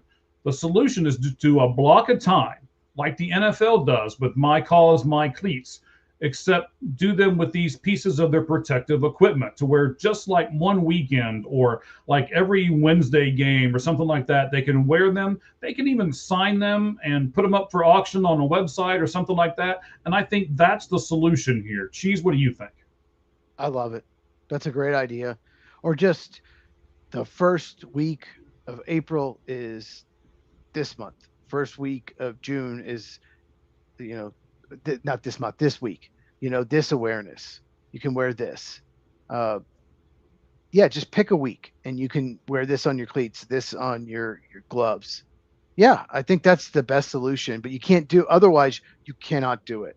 Um, so bringing awareness to something like autism is great. I think it's good.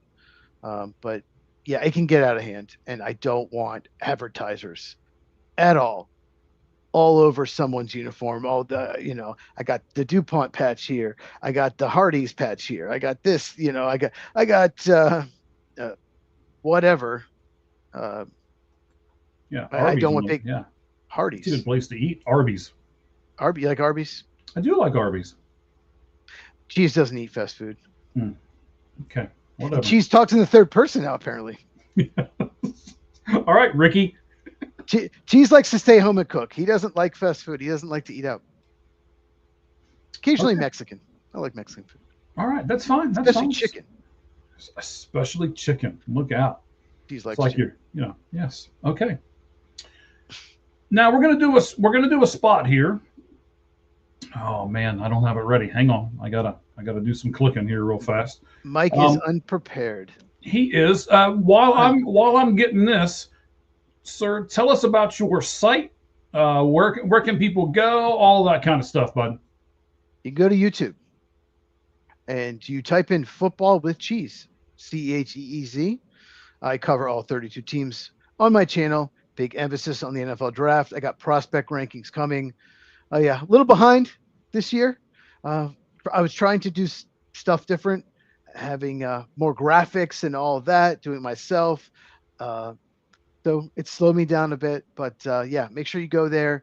And I'm going to rank every position, at least top 10. Some positions like wide receiver, maybe top 20, 25. So make sure you go there, and I will react to every single team after the draft. I will do a video after the first round of the draft, react to every pick. I will do a second round mock, all of that. And once again, this Sunday, if you just joined us this Sunday, And shame on you if you have. shame on you. No, it's fine. You're watching now. It's good. We are doing the Lights Out Special mock draft, our second annual, where myself and 3 other people will draft. Mike will host it, and we will do 5 minutes per pick, 8 Eastern, 5 Pacific. So make sure you subscribe, hit the bell so you do not miss it. Can't wait. And I love comments on that.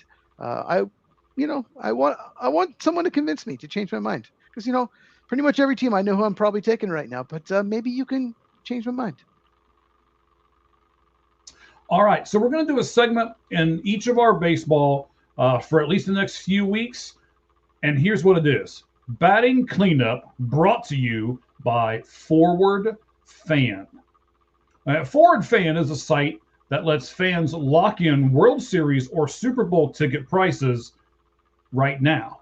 So instead of waiting until the matchup is set and paying like $1,500 for the game, you can get it now for a fraction of the price. And I'll give you an example.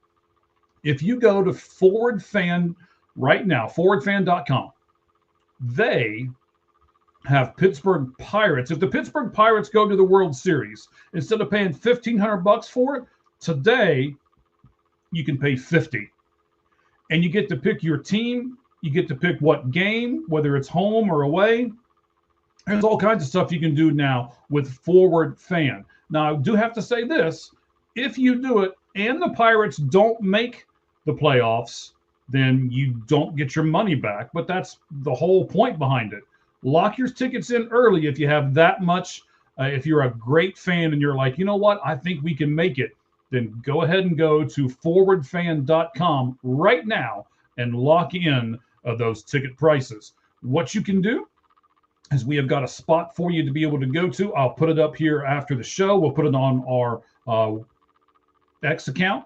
They have a place where you can go and you can sign up for a $100 card to where you can use that card at fanforward.com. You'll have a $100 credit at fanforward.com. It's an interesting concept, Cheese. What do you think about the concept? I know you didn't know anything about this. I kind of sprung this on you. I did this. I've been working on it for a little bit, but did this kind of last minute, a few hours before the podcast. So I like this concept. What do you think about the the Forward Fan concept? If you believe in your team, if you think your team, we're going to the World Series, no matter what, we're going to the World Series, then this is the deal for you. Why not? You believe in your team. Show us you believe in your team. Forward Fan.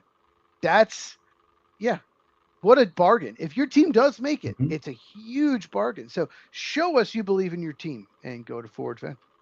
All right. That is fantastic. That's our new sponsor, forwardfan.com.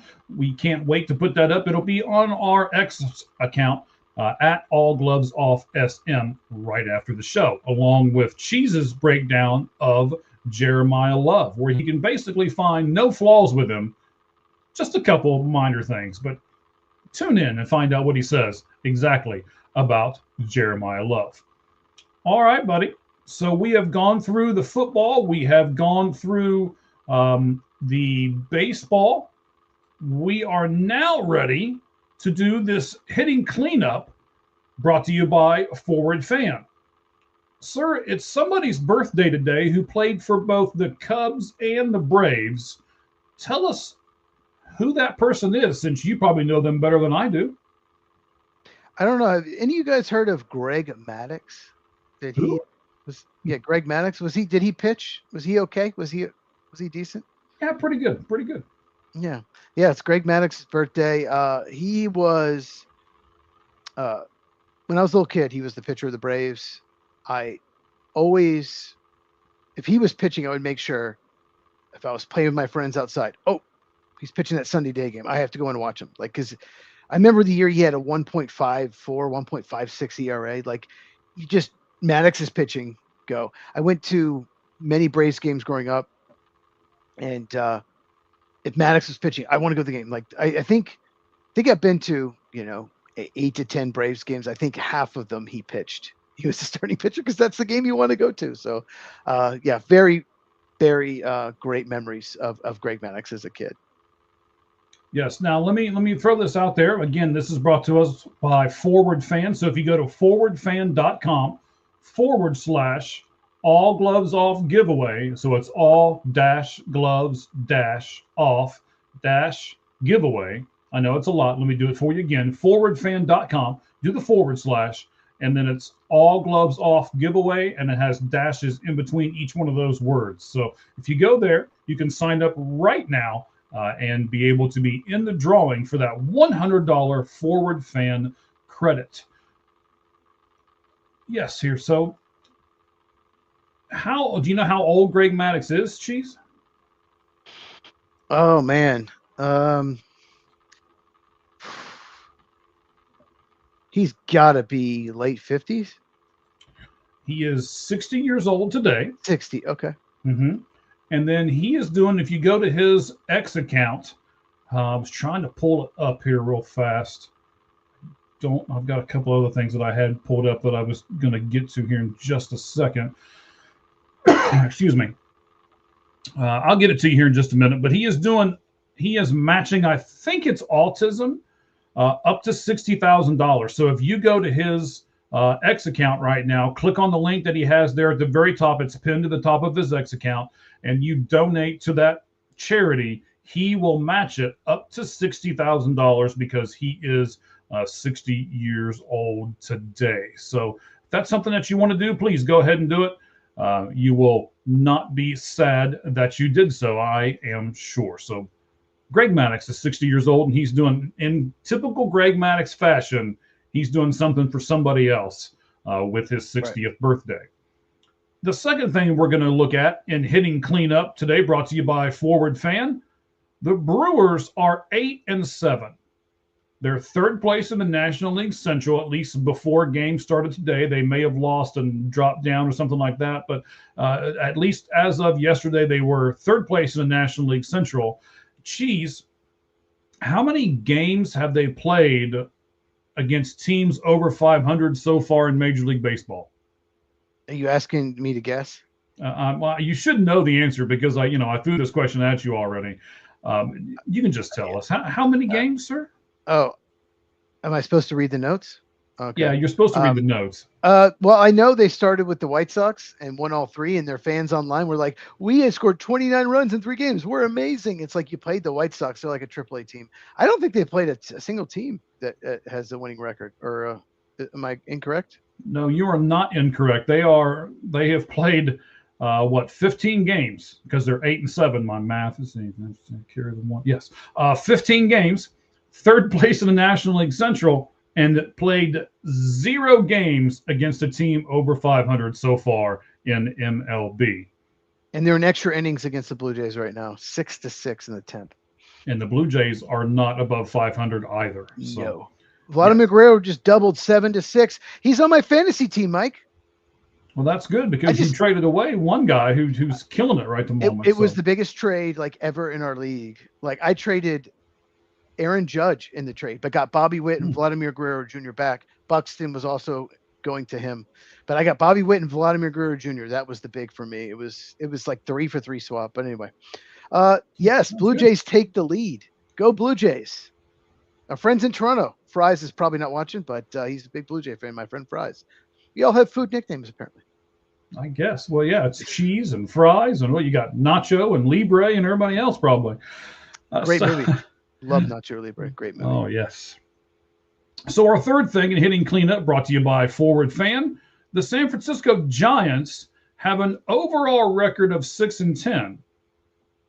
But Chiefs, they're 4-10 against teams with an above 500 record. 4-10. What do you make of that? They're 4-10. I'm sorry, they're 4-2. Okay. I had to mess up at least one thing.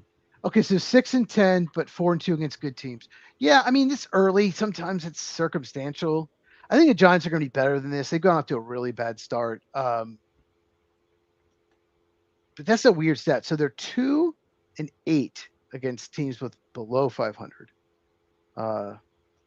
That's not good, but I think they'll be fine. The Giants are one of those teams I didn't pick to make the playoffs, but I also didn't think they'd be bad. So I think they'll be fine.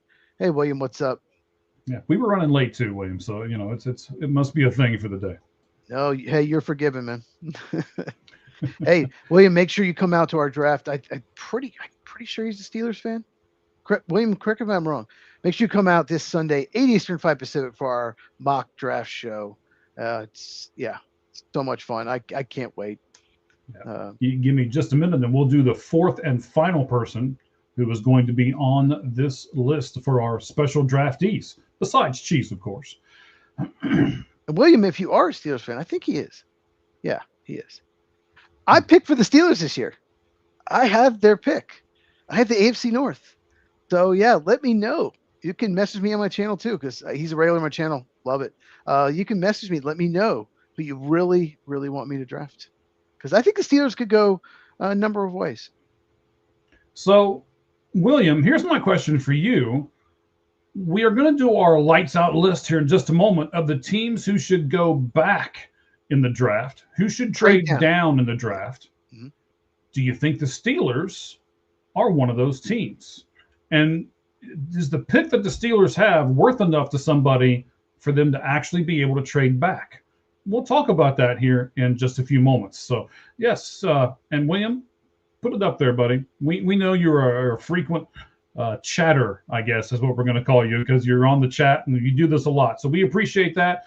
We appreciate Med as well. He's been on the chat a lot tonight. So the two of you are making this really good for us. And of course, it gives us another thumbs up. Thank you very much, buddy. Last one here on our new segment, which is Hitting Cleanup. It's brought to you by Forward Fan here in our MLB segment. I promised you, Cheese, a stat on Bobby Witt Jr. earlier in the show, and here it is. As of Sunday, Royals shortstop Bobby Witt Jr. has reached base 30 times. Okay, that's good. Okay, that's good. Very good. Very good. He's a great player. Great defensive player. But he's been stranded 29 of those 30 times. You know, you sent the notes, and I thought this was a mistype. I thought you mistyped. I didn't. I think this is possible. So I had to look it up, and you are correct. Yeah, it's crazy. He has been left on base 29 of the 30 times he's gotten on base. That's almost impossible. So he has not homered yet. He'll hit homers. Oh, he will. But that's next to impossible. Somehow a ball falls there. There's an error. There's a wild pitch. Like, everyone scores. Eventually he's going to score a run. So 1 out of every 30 times he scores. Like, what is going on with the Royals? Like, are they not hitting anybody in? Like, this is impossible. He hits, what is he, second lineup, I believe? Who is hitting cleanup for them? Like, who's not hitting these runs at 9-6? Toronto, the Milwaukee Brewers have lost 5, about to lose 6 straight. They're about to be 8-8 after their tremendous start. Hilarious, because I don't like the Brewers. Yes, and again, they've not played a single game against a team with a 500 or above record, and they're 8-8. The Royals scored 1 run today. They have an offensive problem. Big time. Witt did not score. He reached base once, so 30 of 31. Yes. Well, your number 4 hitter, number 5, Salvador Perez, Vinny Pasquantino, 159 average, 143. That's a problem. If your number 4 and 5 guys are hitting 1 something, they're not driving in runs, and those are the RBI guys, the 4 and 5 guys. That's who gets the big RBIs. So yeah, that's a huge problem. Even though Garcia and Witt are doing fine at 1 and 2, it doesn't matter if your 4 and 5 guys can't hit them in. Yes, absolutely. Absolutely. All right, buddy. So let's talk about our last guy here, Clint Goss, Goss. He is an NFL writer with past credentials at the Sporting News, Sports Illustrated, and he is the current on-air co-host of the Falcons Fade radio show at 99.1. Hang on, let me do it like a DJ. WGJY. And he is the lead draft analyst for Stadium Rant. You can find him at Mercedes-Benz Stadium almost every Sunday covering those Atlanta Falcons. And you can also follow Clint actively. He is very active. We follow each other on X, Twitter, whatever you want to call it, and YouTube. His Twitter handle is at NFL Draft Dome. So at NFL Draft and then DOME. Can't wait to have him on the show. He is the guy who is the first time guy because we did not have him last year. So can't wait to bring him on with us on our special this coming Sunday as I'll be hosting Cheese and Wayne and Med and Clint will all be doing their picks. They each get 2 divisions. Cheese will have the AFC North and the NFC West. We'll talk about that in just a second. Wayne's got the AFC and NFC East. Med has the NFC North and AFC West. And Clint has AFC and NFC South. There we go. All of our guys, go follow them, and can't wait for us all to be together on Sunday doing this big-time draft analyst special when we do our mock draft. What time again, Cheese? 8 Eastern, 5 Pacific. Did I miss William's comment? Did you put it up there? No, I haven't put it up there yet. I'll do it here in just a second as soon as we're done with this. 8 Eastern, Sunday, April 17th, 8 Eastern, 5 Pacific. We're doing it on a Sunday night. Just make it easier for everyone else. We're doing an hour earlier because I know some people on the East Coast go to bed. Yes. William's comment. Yeah, we can respond to that. But yes, of course. Yeah, it's a lot of fun. And we pick 2 divisions each, 5 minutes per pick. And in between, what Mike does, and this was such a great idea last time, is the person picking goes off screen. They're on the clock. We take them off screen. And the other people either analyze the last pick. So we break down the picks too. We don't just pick. We break down the previous picks, whoever picked whatever, pick for the Saints, pick for the Chiefs, whoever, and we break them down and we analyze them too. So it's not just a mock draft. This is who we're taking. We are draft analysts, so we break down each pick. It's going to be a lot of fun, but I've got to get you AFC North, NFC West. Mm-hmm. Somehow you got the 2 divisions that have my 2 teams in them. Yes. How'd that happen? Well, I requested the AFC North, but AFC North is it's that division. Like who doesn't want to pick the AFC North? Like it's just one of the every year, doesn't matter how good a team is. It's just one of the most fun divisions. But yeah, NFC West. I'm excited because you have 3 playoff teams and you have the Arizona Cardinals. I have the 3rd pick in the draft. Fun pick. So let's see if Mike bribes me. Try to, make sure I don't, pick someone bad for him. Yeah. Because of course this counts. Whoever I pick will influence the draft. Okay, I'm gonna save our buddy's pick because there's a certain spot where I wanna put his comment in, Cheese. So okay. I know you can see it, and we'll get to it. I swear. Give me a couple minutes. We'll put it in a certain spot here. We're now going to do our top 10. It's going to be a little different today. Top 10 teams who should trade down in the 2026 NFL draft. We'll start from 10 to 1 and give you our reasons behind why we think that team should trade down in the NFL draft. I've neglected to mention something that I have to do here real quick.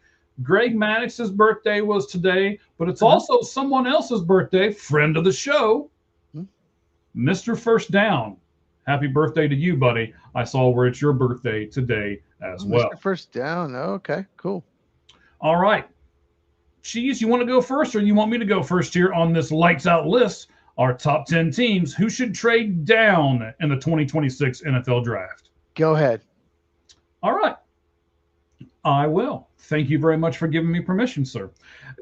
My number 10 team is the Dallas Cowboys. And before everybody starts going, what? They're trying to trade up.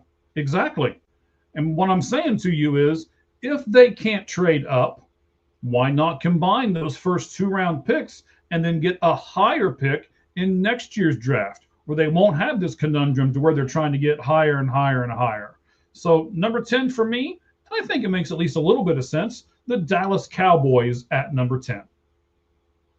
I get it. I did not have them on my list because they do have 2 first-rounders. So my number 10, maybe a little surprise, I had the LA Rams. They picked 13th. They had 2 first-round picks this year. Their pick they traded to the Chiefs for Trent McDuffie. They have the Falcons pick from a draft trade last year. But Matthew Stafford's getting up in age. He might not play forever. Next year is supposed to be a great quarterback class.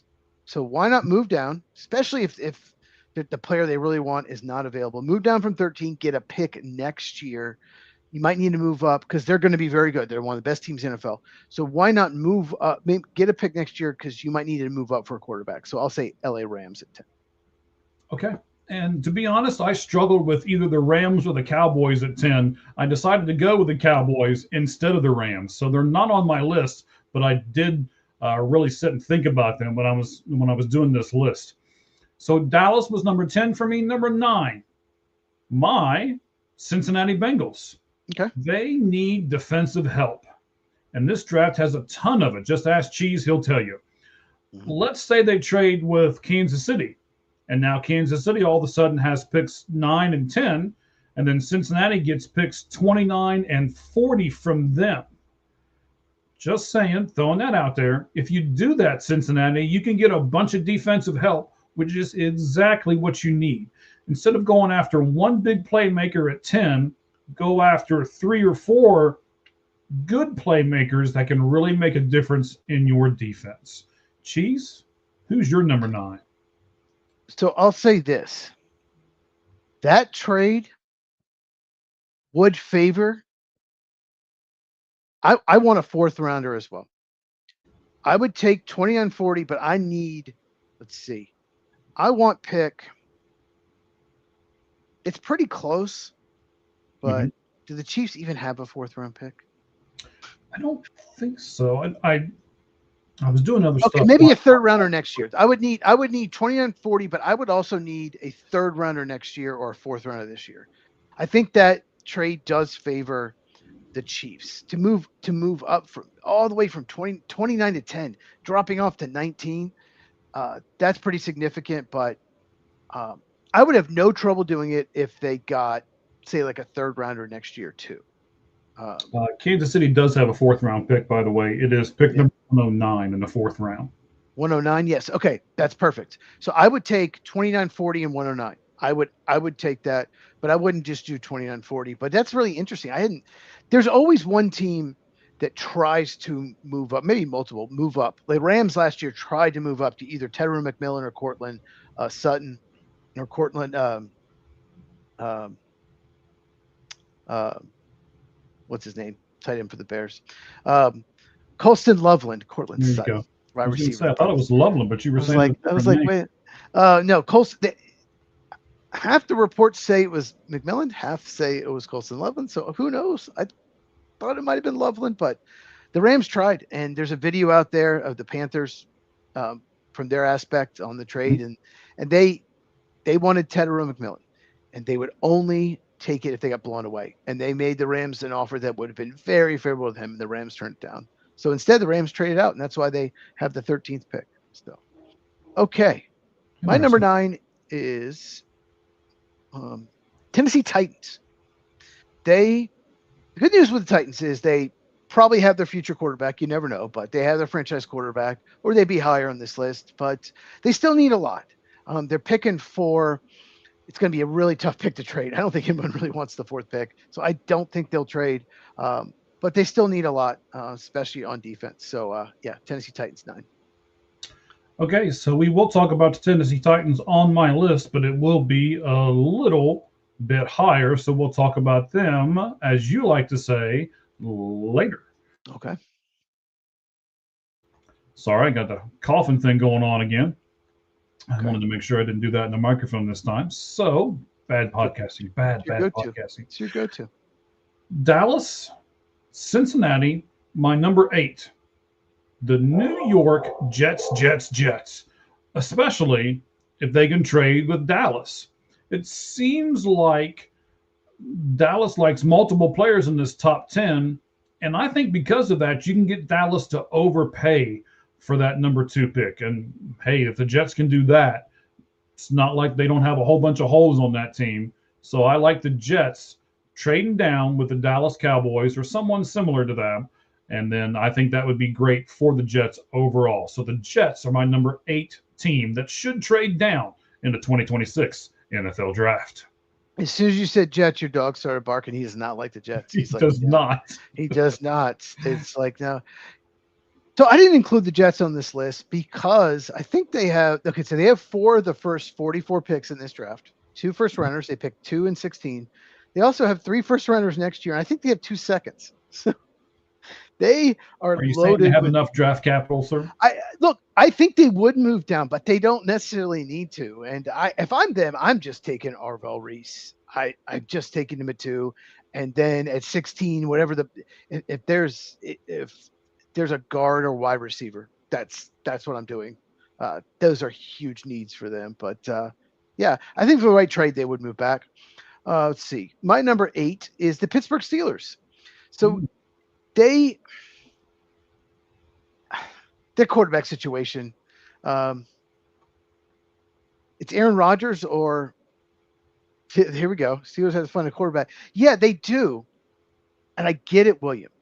But they were in that situation 3 years ago, and they just, okay, we'll just take Kenny Pickett and hope he works out. It was a terrible pick. I had a 4th round grade on him. Thought he'd be a decent backup. You can't reach for a quarterback at 21. There's no quarterback worth that spot. There's no quarterback worth the spot in the 2nd round. But maybe trade back. Maybe some team wants to get ahead of the Eagles and Chargers for an offensive lineman, because the Eagles and Chargers are probably looking at offensive line. So maybe somebody wants to get up at 21. And yeah, it was just one of those picks where like Pickett's like, let's just hope he works out. Local kid, like we really need a quarterback. Let's just hope his arm strength is an issue. Let's hope his small hands aren't an issue. Let's hope he just gets better. And he just didn't.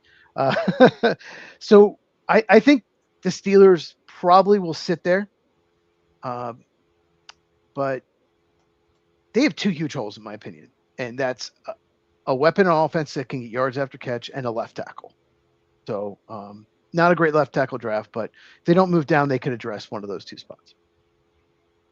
Okay, I'm going to stick with you and with William. Dallas, Cincinnati, Jets. My 7 is the Pittsburgh Steelers. Okay. And here is what I put on my notes. Bundle multiple picks and get a high draft pick next year where you can get your quarterback of the future. Because I'm with both of you. You are irrelevant. How many times have you seen it? You've said it tons of times on this show. If you don't have a quarterback, you don't have a chance of making the playoffs.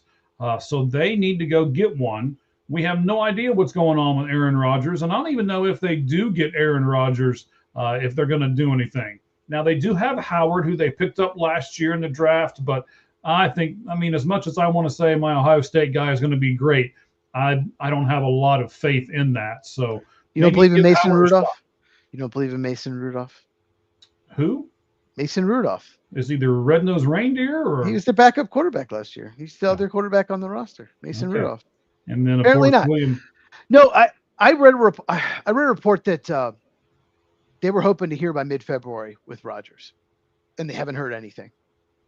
And now they're hoping to hear by the draft, and they're not expected to. If Rodgers retires, they're totally screwed. Like, they're going to be bad. Mhm.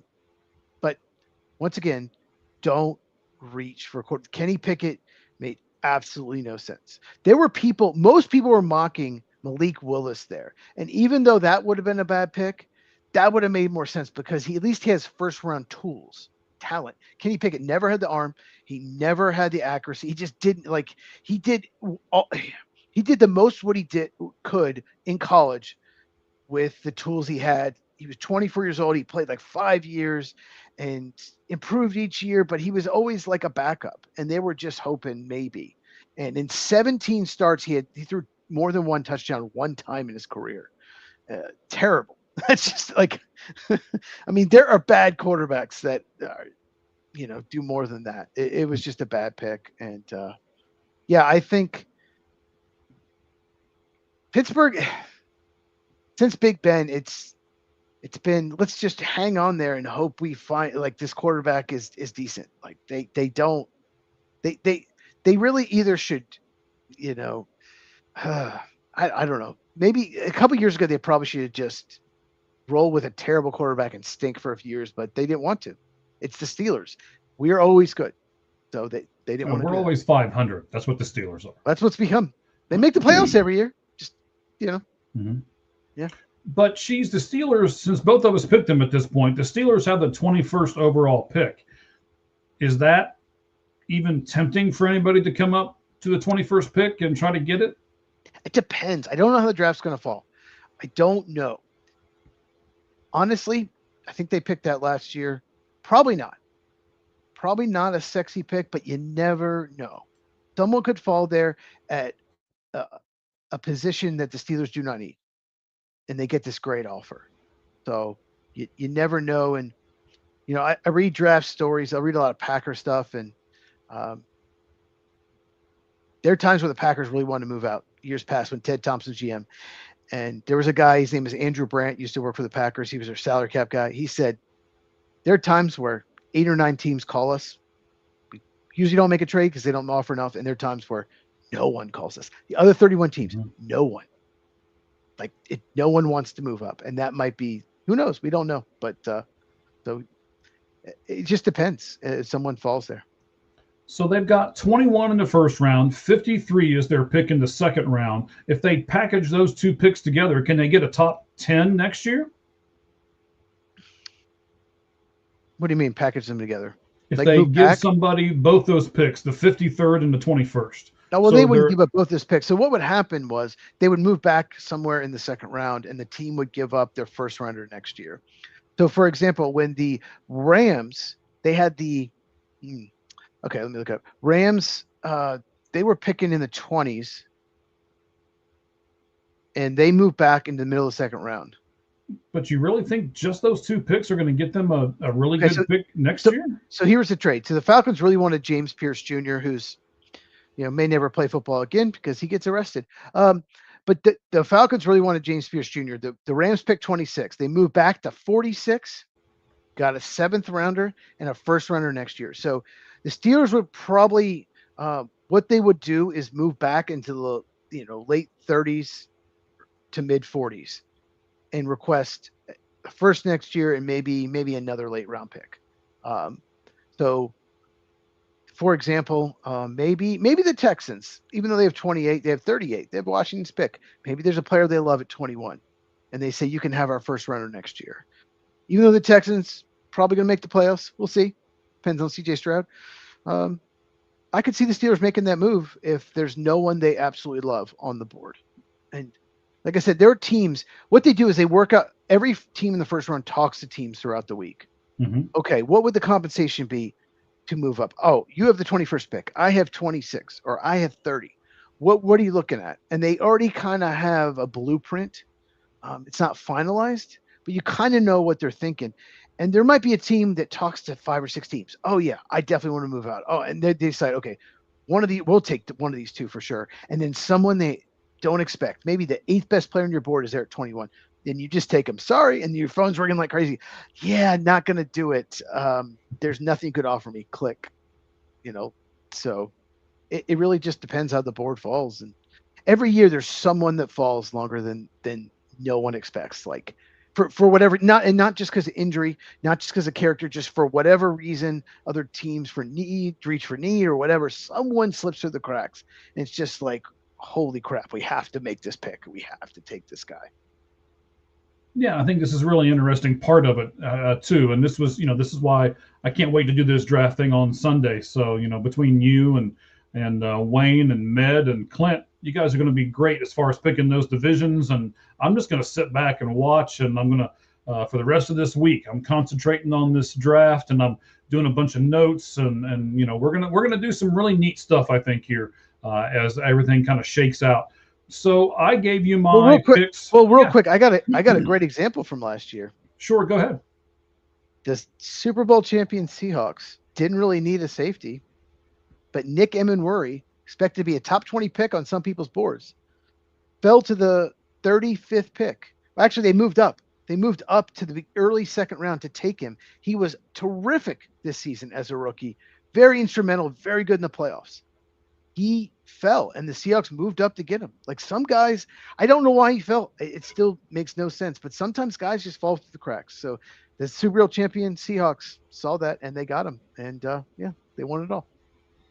All right. So I gave you Dallas, Cincinnati, the Jets, the Steelers at 7. Cheese, who is your 7 team that needs to trade down in the upcoming 2026 NFL draft?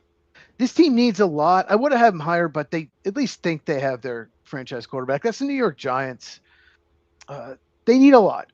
Their defense was a mess last year. They need some interior offensive linemen. They need another receiver.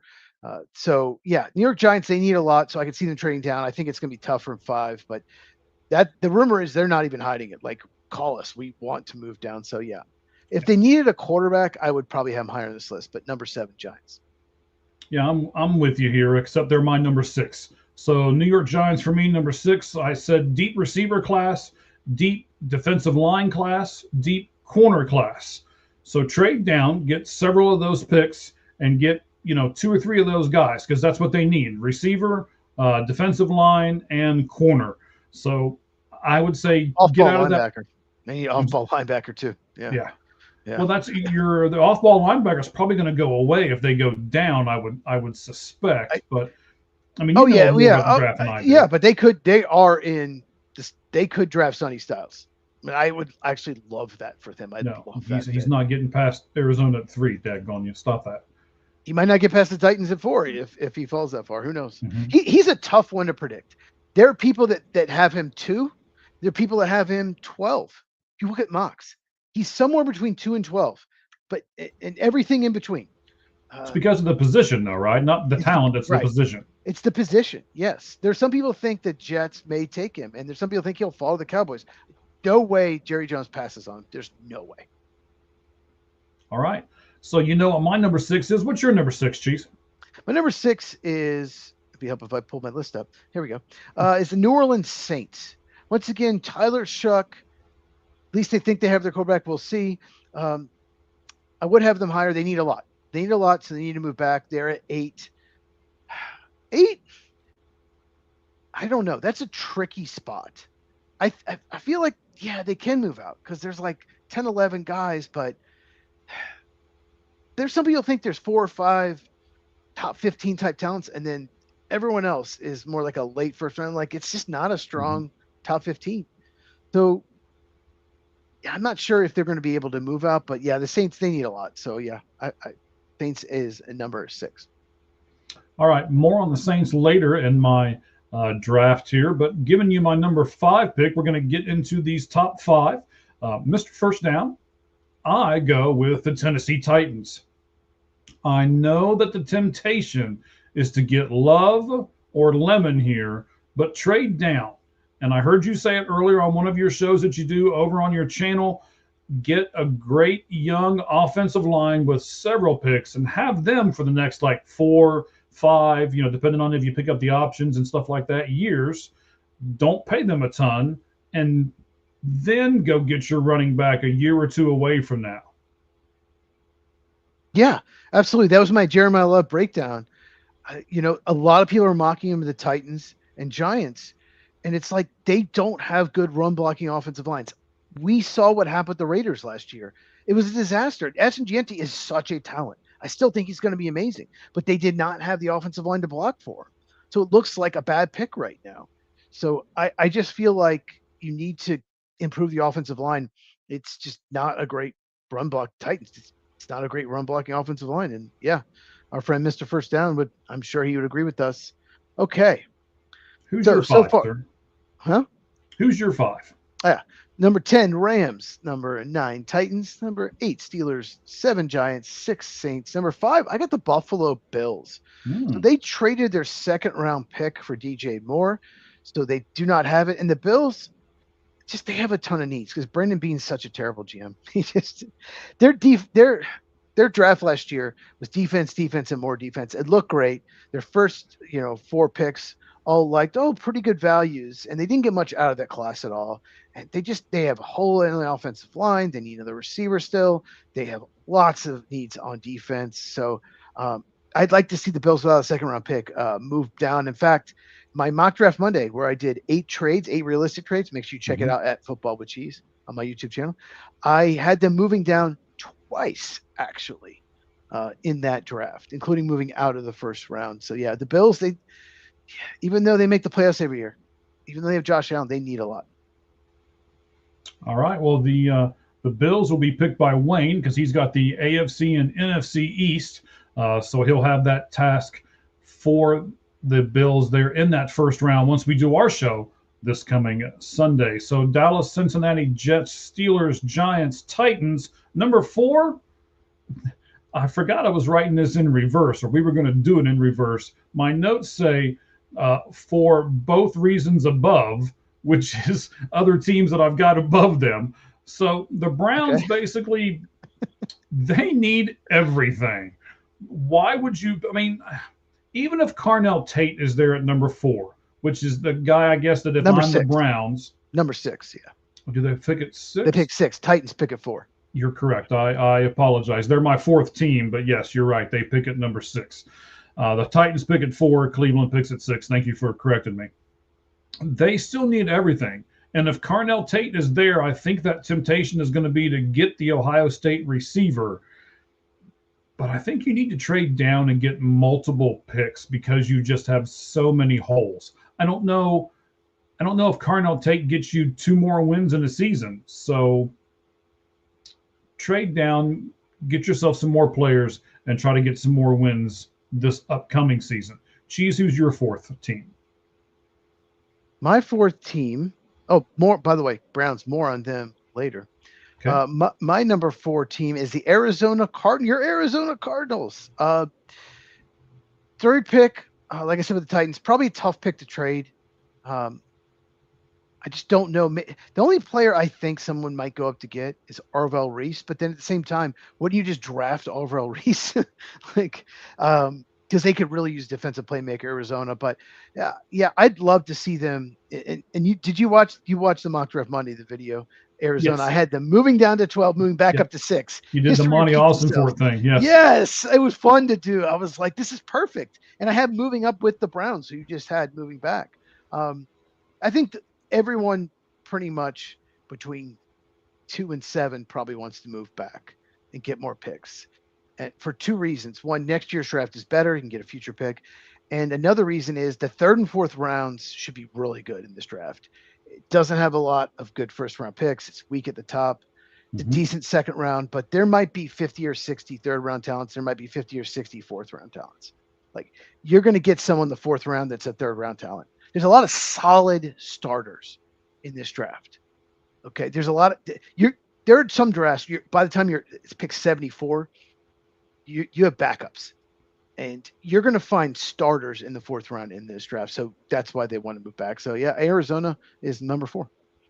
Let me ask you this. I'm going to spring this on you. Yeah. Next week, because we'll be doing this on Tuesday, right before the Thursday draft. What if we do our top 10 picks of players that are not going to go in the 1st round, but will still make a difference to some team that picks them up? I could do it right now if you want. I got it all here. No, let's save it. Let's save it. We'll do it next week. Okay. I'm I'm gonna have a lot of receivers and corners on that because receiver and corner is so deep. So I'm gonna go maybe I think a guard. lot of our fans will be watching the draft and they'll be like, oh, okay, I'm not real sure who that guy is. But we, especially you, can teach them who those guys are. And when their teams pick them in the second or third or fourth round, they'll be like, oh, yeah, I remember that guy. That guy Cheese talked about him on the Lights Out Sports podcast. I remember that. So we'll look at those next week. We'll do top 10 players who are not going to go in the first round, but can still make a difference on the team that picks them up. So you're saying that a lot of people watching don't know who Kalen Rutledge is, guard from Georgia Tech. Sir, I'm on the show, and I don't know who that guy is. But I'm going to release a video tomorrow talking about him. Okay. Yeah. Sounds good. We'll look It's forward my to that rankings as well. list. It's my rankings list. So, okay. Let's see. So we're at 4. Did you give us your 4? Yeah, my 4 is Arizona. And one more point about the Cardinals. Mhm. They need a quarterback. So if someone offers them a first next year, in that video, my mock draft Monday on my channel, I had them getting Green Bay's first round pick next year in a trade with Dallas because they have the first round pick for the Packers in the Micah Parsons trade. So Arizona, they need a quarterback. So next year should be a great quarterback class. Right. Okay. So for me, Dallas, Cincinnati, Jets, Steelers, Giants, Titans, Browns, the number 3 is a team that doesn't have a pick in the top 10. It's 11, and I'm not real sure what they can get for it necessarily because it's not in the top 10. You know, we've already talked about this. Top 10 players are pretty good. You get down to 11 to 15, maybe if you've got one that you really need that spot for, like that's your weakness and this guy is there still, then maybe you trade up for that. So I don't know what the Miami Dolphins can get, but again, their team's terrible and they need everything. So they should simply just get the most picks possible. So if you can trade out of that 11 and get more second or third round picks, I think they should do it. Oh, you're right. They need absolutely everything. More on them later.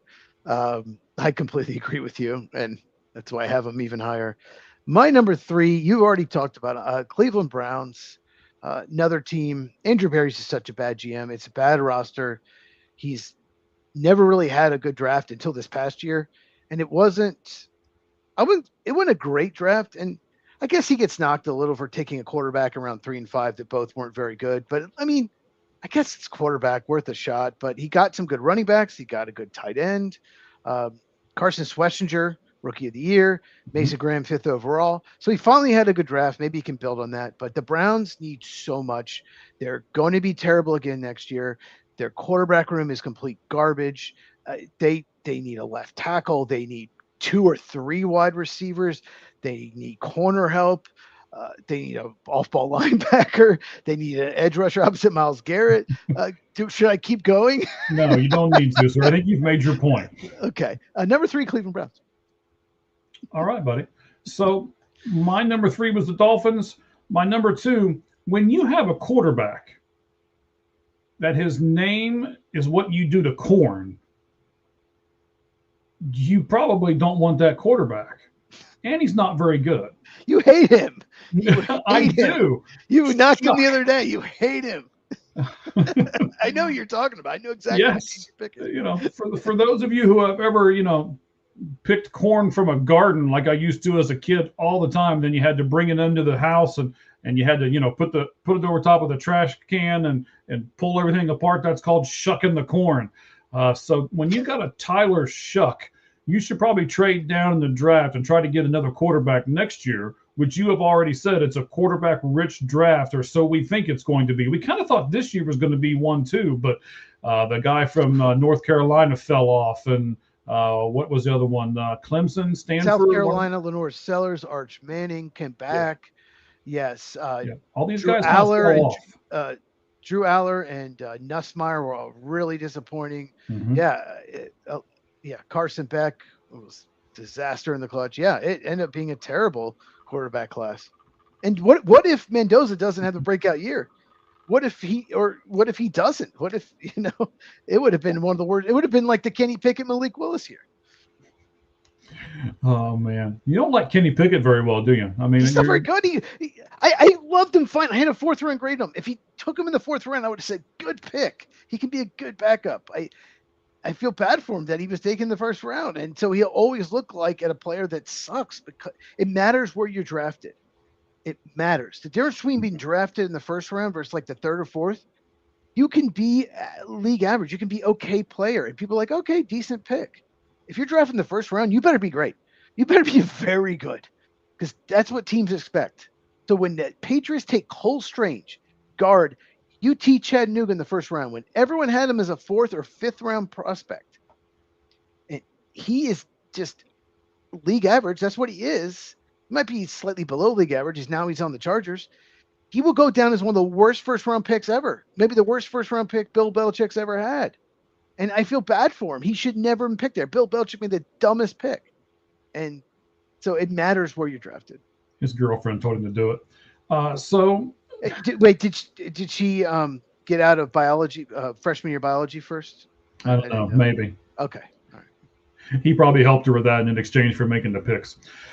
So there's my second round or second pick of teams that should trade down in the 2026 NFL draft. The New Orleans Saints. Cheese, give us two and go ahead and give us your one all at the same time, buddy. Let's go. Can't believe you said that. Can't believe I said what? The biology joke. Oh. Well, she's young. She's like 25. Okay. So my number two, I don't think you mentioned them. There's a team that's picking the top 10 that doesn't have a second round pick and don't have a fourth round pick. Laramie Tunsil pick was the second round, goes to the Texans, and that's Washington Commanders. I don't know if they will move down, if somebody falls to them, one of those top 5 guys, but they need more picks. They went from the NFC title game. They just got hot. They weren't one of the best 4 teams, but they have some holes. They need to move back. Their defense isn't very good. They really need another weapon on offense. They could use a running back. Maybe they draft Jeremiah Love, but I think Washington should absolutely try to move back if they can. That's why I didn't put Washington in this top 10 of mine. I think they need another offensive guy, and I think they're either going to take Carnell Tate if they want a receiver, or they're going to take Jeremiah Love. They're just going to stay right there and pick one of those two. So that's why I didn't have them going down. Well, I'm glad you brought that up because I was actually talking to a friend about this. What if Carnell Tate goes 5th to the Giants and Jeremiah Love goes 4th to the Titans, and neither one is there? Then what do you do if you're Washington? Is there who you taking? Yeah. I mean, Ruben Bain. I mean, are you gonna? You don't know what's going on with him. So they might not be in a good. That's the situation we're in. Like some people think there's 4 or 5 guys and it's a huge drop off. Mm-hmm. So they might be stuck. So, yeah. I think there's 4 or 5 guys in the offensive side of the ball, and then there's a huge drop off because I'm not sure if you pick Tyson there. I don't think you do. I don't think you pick Concepcion there as far as the receiver goes. And there's not really even another running back that you would put there. There's none other running back I'd put there till the 3rd round, probably. Right. So yeah, I understand your point. You could be that. They could be that way. Go ahead and give us your number one, sir.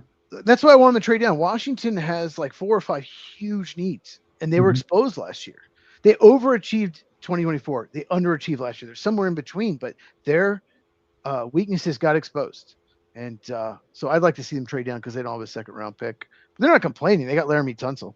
Okay. Right. And my number one, you already mentioned them, is the Miami Dolphins. There is no team that has just needs more. They need everything. You said it perfectly. They need everything. They need, I'm not even going to list it. They need absolutely everything. Even Malik Willis at quarterback is an unknown. There is not one position group where you can say they really don't need that. They can't draft it. There's not one position they could not draft in this draft. And I know they have 4 third-round picks. Doesn't matter. 2 first-rounders, 1 second, 4 thirds. They need so much. They need to get 15 or 16 picks in this draft, 15 or 16 next year, and then maybe they can get back into it. And the only reason they're not picking higher is because I think Mike McDaniel, it's just a great job. He built that offense around Devin Achane, who is the best player on that team. Yep. And he built it around there, and we're going to run the ball. And he won some games he shouldn't have because of that. He's a great coach. So, yeah, Miami Dolphins, get all the picks you could possibly do. Your roster is terrible. And they traded Jalen Waddle and released Tyreek Hill. Right. So my number one is one of the teams that I'm a big fan of. They've got to get a quarterback. Um, the Arizona Cardinals. They're going to go with Jacoby Brissett. Please do not draft Ty Simpson.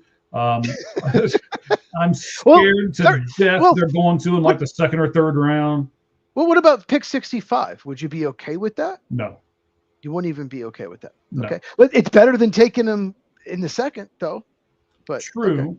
If they take them in the first, if they take a quarterback in the first 3 rounds, I'm not going to be happy. And I'll even tell you this: if you're going to take a chance on a quarterback, even though I know he's got a little bit of character flaw, but I kind of like his character flaw, which is he runs his mouth a lot. A lot of people are forgetting about him. I haven't heard him mentioned at all, even though he was in the Heisman Trophy race. I would go after Diego more than I would. Where are you going? He's walking out. I on me. don't want that guy anywhere near my team, near my locker room. He's about 5'8.5". That guy is so entitled. He thinks he reminds me of Johnny Manziel, but not as talented, and shorter. I don't want a guy near my locker room. Did you really think that Diego Pavea? Do you really want him to be a Cardinal? Here's the thing, Cheese. Oh my- I like these athletes who are cocky and conceited to a certain point because you kind of have to be. If you pick him up in the 6th or 7th round, you've humbled him somewhat, and I'm hoping that will bring him back down to earth, and then you just use his talent. The guy's a talent. He can run, he can throw. I mean, he's a talent. He's just toxic all at the same time. He does not. Those kind of quarterbacks just don't project well to the NFL. What do you mean, those kind of quarterbacks? Just short. He's got an attitude. Yes. He's got flaws in his game. He's not as accurate down the field as he should be. I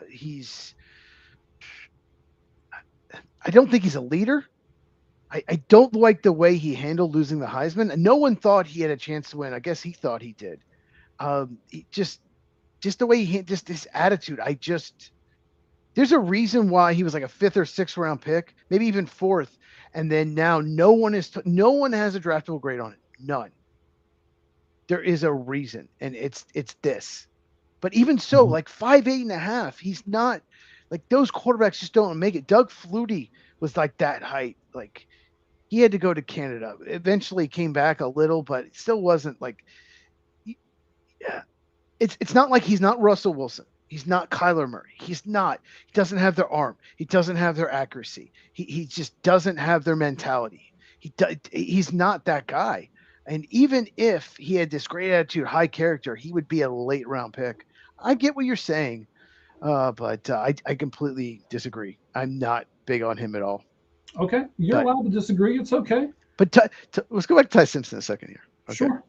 And by the way, you guys need to watch Cheese's breakdown of Ty Simpson because I like the 3 qualities. One of those 3 qualities that you mentioned that a quarterback has to have, I would have never thought of that until I listened to your breakdown. So, which one? Ladies and gentlemen, go over to Football with Cheese, listen to that breakdown, and get those opinions because it's gold.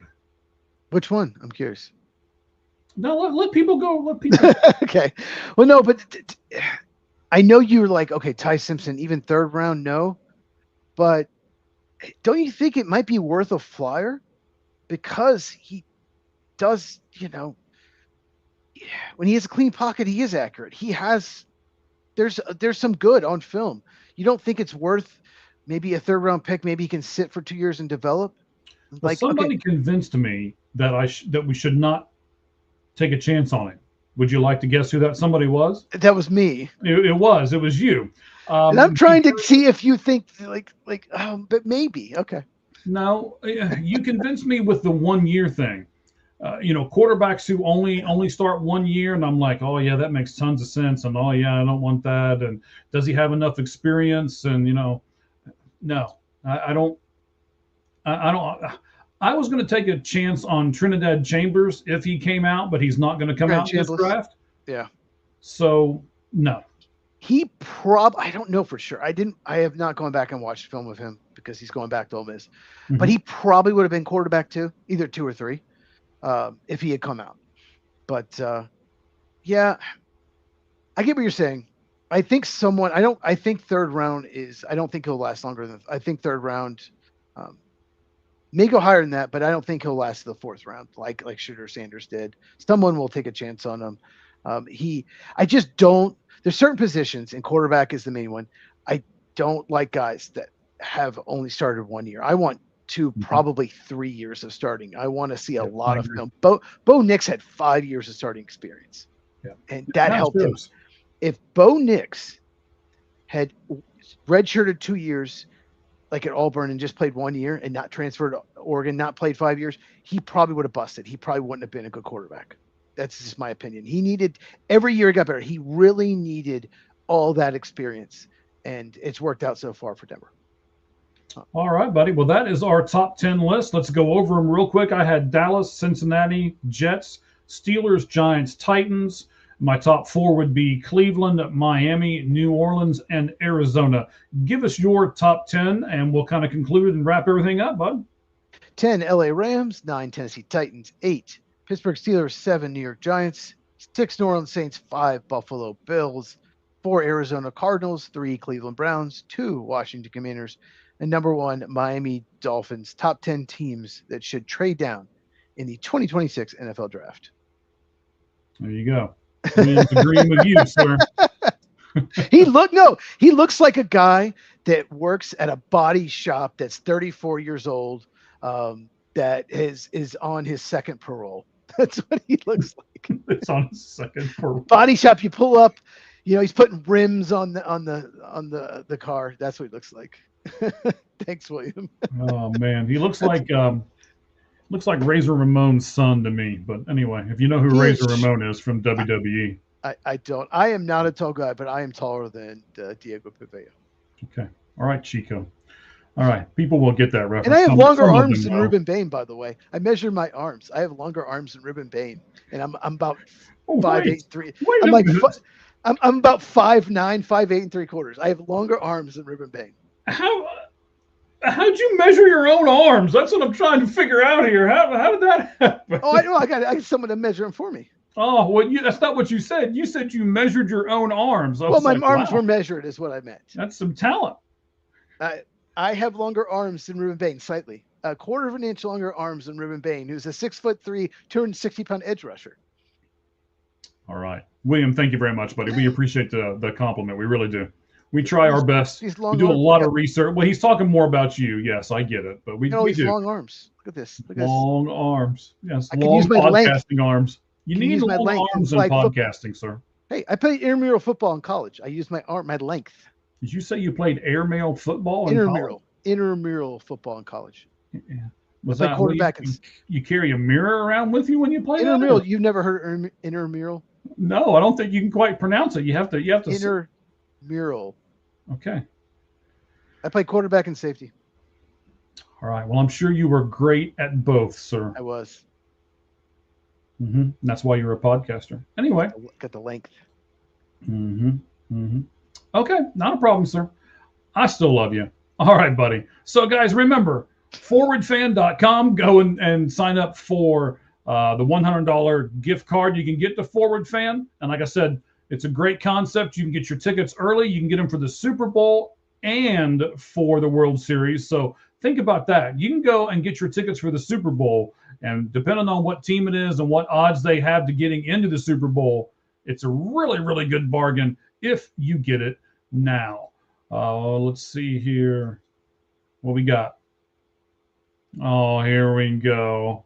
A juvenile corrections league. All right, William. That's about enough out of you. Okay. Brewers lost. Woohoo. Oh, that's just terrible. All right. Cheese, you want to add? You got anything you're going to add to this, buddy, before we bid everybody adieu? Yeah, so just make sure you go check out on All Gloves Off Sports Media. Davey Lopes passed away. You made a really good video about him. So it's the Sports Pulpit is what Mike calls it. So make sure you check that out. You made a bunch of them recently. Yeah, but that was a really good video about Davey Lopes. I enjoyed it. Thank you. I appreciate that. We released the one on Tyler Glasnow today. Tomorrow, the next day, one will come out on Jacob deGrom. And then we'll conclude the week with some more pitching milestones that can happen in the upcoming season. We'll look at Verlander and Scherzer in that last video that I've already got ready to go. So, yes, I appreciate that. Sports pulpit things, I think it's pretty near and dear to me. I've been trying to do something like that for a while. Finally had enough courage to do it, and everybody's reacting to it pretty nicely. So I appreciate all of you guys doing that as well. All right, Cheese, give us your channel one more time, buddy. It's at Football with Cheese on YouTube. Cheese is Cheez. And you can follow me on X at Football Cheese without the with. Oh, well, we got to put all the compliments up here. We don't, I don't know about you. I don't get too many. So we appreciate you, William. Always. Right, we really do, bud. He's trying to be the thank you for the kind words next year on our show on Sunday. So. Thank you for the kind words, and share this. Anyone that loves the draft, loves football, we are doing the mock draft Sunday, 8 Eastern, 5 Pacific. Yeah, right here on YouTube on X. So just tell your friends, family, watch out. Hey, plan a whole thing around it. Order pizzas, and do a big watch. You can put YouTube on your big screen, and we can watch it. And we'd love the comments. I want someone to see if they can convince me to switch my pick, especially Bengals and Arizona Cardinals picks. We'll see. Okay, I'll be shooting stuff in the comments the entire time. We'll see what happens. All right, guys. Well, we thank you very much for joining us. Great show tonight, and we're going to have a fantastic show on Sunday. Thank you to Fan Ford for being our brand new sponsor. We'll have another one, I'm pretty sure, by Sunday as well, so be on the lookout for that. Remember, All Gloves, All Sports Media has Football with Cheese. It has the Red Hot Reds. It has the Minor League Monday as well. And we've already added 2 more podcasts. I'm not quite ready to tell you which ones they are yet because we don't know what days or times they're going to be on, but we will certainly do that. And one more thing there we go. Make sure we get all the comments in. We appreciate them from every one of you. So, as we always say, at the end of this, the only thing that's fair in life is a baseball hit between the third and first base lines. Good evening, everyone. Thank you for watching.